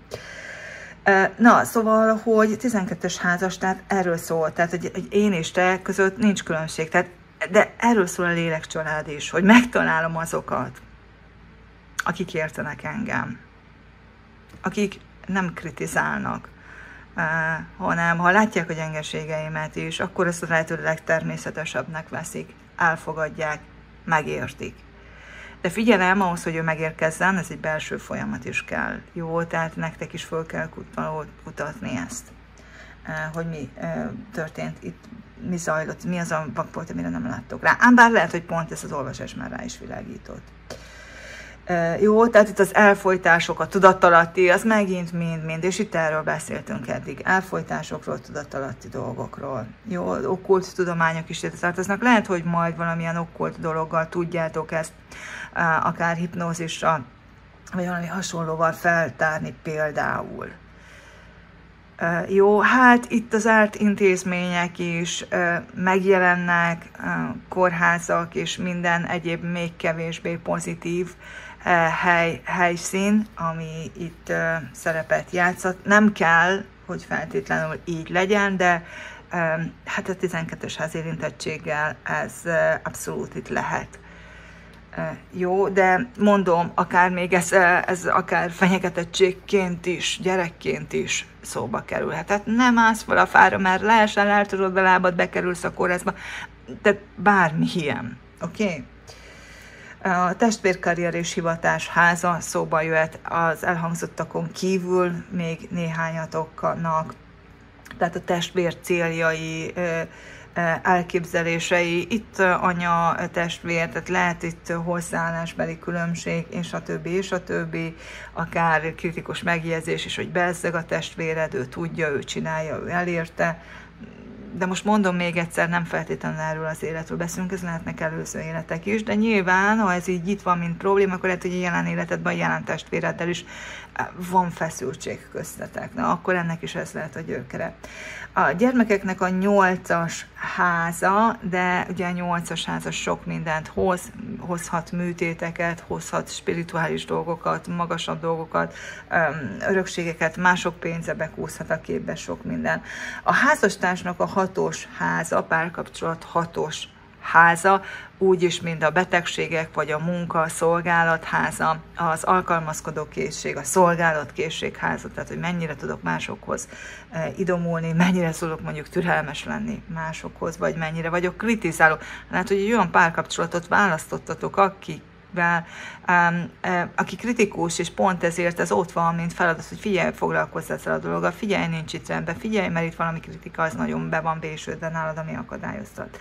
Nagybácsik és nagynénik háza, mint a 10-es ház, 3. háza, is ide tartozhat adott esetben. Na, oroszlánok a 11-es házban vagytok érintettek. Ez ugye a beteljesedett vágyok háza, tehát a teremtés háza, a vonzás háza témája, tehát minden, amivel a céljainkat és vágyainkat meg tudjuk valósítani.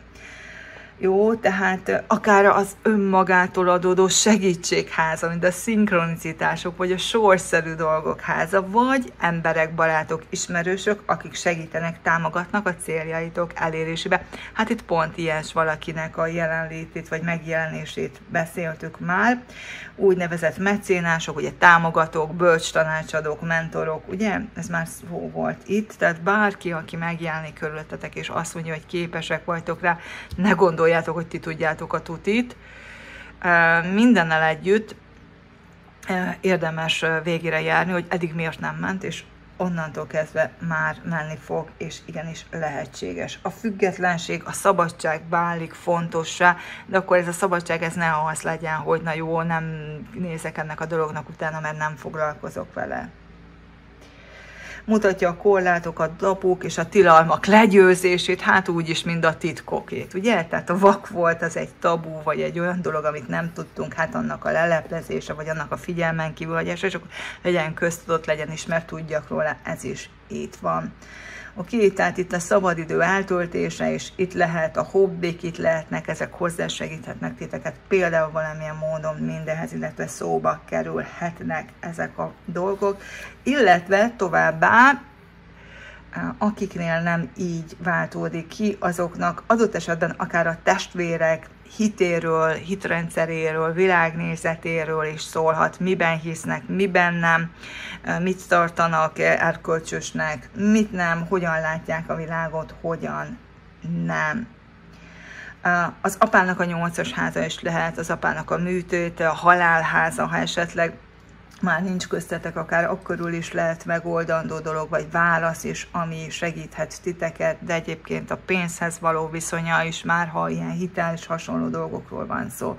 A párkapcsolatok szerelem és vágyháza, az üzleti partnerek vágyai, hát ugye hát a társaid, az együttműködő társaidnak a vágyai, hát egybeesnek-e a tiéddel?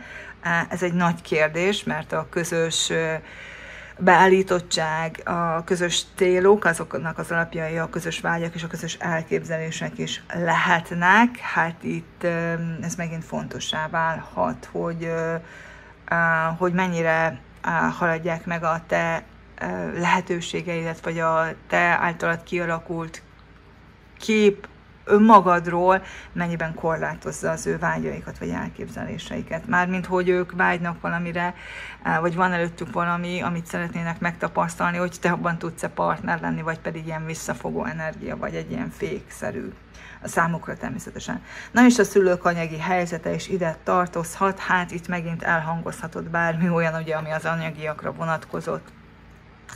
Azért ez mindig is egy központi téma, főleg a kisgyermekeknek, akik nem értik még ugye az anyagi világ korlátozottságát, vagy korlátozásait, vagy korlátait, mindegy, hogy mondjuk. Vízöntök, 5-ös, hát ha vágyaknál tartottunk, akkor az 5-ös háza tiétek, tehát ti a vágyaitokon keresztül lesznek ebben érintve, és azért itt ugye erről már volt szó, hogy vágyik a lélek itt valamit megtapasztalni, beteljesíteni, beleugrik, belevág nagy elánnal, mert hívja, nagyon erősen vonzódhattok valami, vagy valaki iránt, aztán bele is ugrotok valamibe, és akkor utána az nem úgy sül el, vagy nem úgy megy, ahogy szerettétek volna. Ez a vállalkozásokról is szólhat, ez a gyermekekről is szólhat, a gyermekvállalás is, hogyha valaki például sokszor folyamatosan elveszítette a babáját, annak is lehet a hátterében olyan megjegyzések, akár most felétek, akár más valakit is hallhattatok, más valaki felé megnyilvánulni, amit hallva korlát alakult ki bennetek, hogy akartok-e anyák lenni, tudtok-e, mertek-e, jó anyák lesztek-e, és a többi, és a többi, és a többi. Tehát, hogyha valakit mondjuk hallottátok a környezetetekben, hogy folyamatosan degradáltak, mert hogy ő anya, és például ne akarja megvalósítani önmagát, és nektek megvan egy nagyon erős programotok, ami az önmegvalósításról szól, akkor lehet, hogy, tehát ez egy ilyen bevésődött minta, akkor jó, akkor nem szülök gyereket, mert akkor nem lehetek önmagam. De ugyanakkor meg semmi ok, tehát a ti életetekben ez nem egy valós korlát, Tehát nyugodtan lehetne önmegvalósítás, nyugodtan lehetne gyermek is, persze, hogy mind a kettőre érzed a hívást, de van egy ilyen bevésődés, akkor ez így is kiváltható. Tehát itt az 5-ös ház az hozhat a gyerekvállalásban is, vagy hozhatott problémákat, hát ugye ki hol tart az életébe. Ez a nőknél ugye a termékenység, meg az anyai ösztönök is, és hát itt az anyakártya az nagyon erőteljesen itt volt, de hát látjuk, hogy pont ezt gyógyíthatjátok, illetve pont ez változhat, de egyébként minden kreativitás ide tartozik. Tehát, és itt pont erről beszéltünk, hogy ez a nagy kreatív energia, ezzel belementek, bevállaltok, elindítotok dolgokat, csak aztán nem az sül ki belőle, mint hogy ez a kreatív energia nem tudna megfogan, de mint hogyha nem tudnátok kihordani az ötleteiteket. Tehát lehet, hogy nagyon sok elképzelésed, ötleted van, ami nagyszerű, és meg is tudnád valósítani, mert abszolút életképes ötletek, de nem tudod egy pontnál tovább vinni. Tehát ez is ide jöhet. A szerencsejáték is ezek közé tartozhat, például akár ugye átlátod annak szerencsétlenségét, de nem sikerül megállnod, de mert mindig mondjuk visszahúz, tehát lehetnek itt függőségek. Jó, de egyébként minden alkotás is ide tartozik. Tehát nagyon szeretnél, nem tudom, valamilyen művészeti ágban kibontakozni, és tényleg jön az ihlet, és elkészíted a vázlatot, és akkor másnap fölébredsz, és egyszerűen nincs kedved folytatni, vagy elment az ihlet, vagy elment nem tudom, az elképzelés, hogy hogyan tovább. Tehát minden ilyen helyzet, ahol félútig juttok, pedig igazándiból a kreatív szikra az megvan, megfogan, csak aztán elalszik, kihúnyik ez a láng, ez ide tartozik. És azért nyilván az 5-ös háznak itt nagyon nagy szerepe van ehhez. A szülő anyagi területe, na innen is jöhetnek korlátozó hiedelmek, hogy nekünk erre nem futja, kisfiam, mi nem, vagy kislányom, mi ezt nem engedhetjük meg magunknak, és a többi, akár ilyen, akár más módon is. A párkapcsolat barátai, segítői is itt lehetnek. Hát igen, tehát ez megint egy ilyen puskaporos hordó téma, és amikor a férfi és a női energiák között ennyi feszültség van, és igazándiból nyilván ez fokozódott pont azért, hogy a harmónia felé elmozduljunk. Itt most már moldult mékas. Itt van, igen, tehát nagyon sok problémás konfliktus forrása ez a terület is. Én mindig mondom, a férfiaknak sokkal nehezebb kitörni ezekből a negatív mintákból, mert a férfi közösség és társadalom ez sokkal keményebben megbosszulja, ha valaki elmozdul a normalitások felé. Nincs könnyű helyzetük a férfiaknak egyáltalán.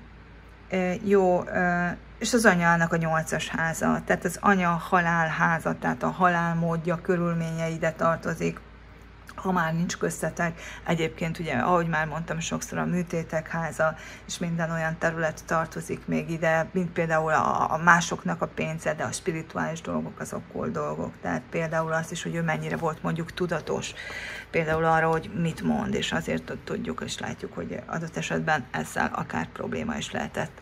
Bakok. Lesem, 4-es házas érintettsége van a bakoknak, na ez viszont megint a gyökerek, a felmenők, az ősök, a család, a származás, a származtatás, az eredet, az életbe való boldogulás. Tehát itt akár nálatok ez egy olyan problémakör is lehet, tehát hogy úgy általános érvényt, nem egy dolog, hanem úgy általában az életben.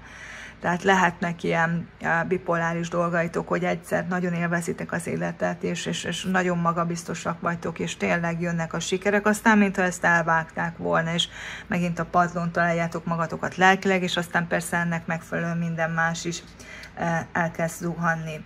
A személyiség alapja ugye az, amit a 4-es házban látunk, és hogyha ez itt érintve van, de hát itt körülbelül erről is beszéltünk, hogy itt valami egy múltbeli elhangzott kritikák, vagy éles szavak, vélemények okán itt egy önmagatokról kialakult negatív kép van, ugye egy vakfolttal ráadásul, de nincs erre rálátásotok.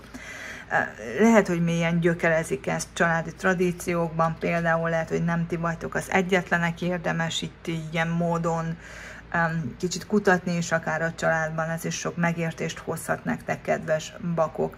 A múlthoz való viszony alapvetően itt van, de hát ez mint téma is itt volt már az egész olvasásban, és hát az abból eredő viszonyok, kapcsolatok, ugye, hát sok mindent meghatároz, hogy honnan jöttünk, onnan táplálkozunk, és vagy egy az egybe visszük tovább, vagy ha rálátunk a rendellenes dolgokra, akkor pedig azt javítva viszi tovább az ember a dolgokat. Az öregkor jelölője itt van, a magány, az elhagyatottság jelölője, a 4-es ház. Egyébként érdekes mód az ezoterikus adottságok és az okkult hajlamoknak a házát is jelöli. Nyilván, hiszen hogyha az ember hoz egy ilyen szellemiséget az felé nyitottságra, akkor ez megy tovább. Egyébként érdekes, mert a rejtett karmák háza is, és azért itt a rejtett dolgok és a karmák az már mint téma is megjelent.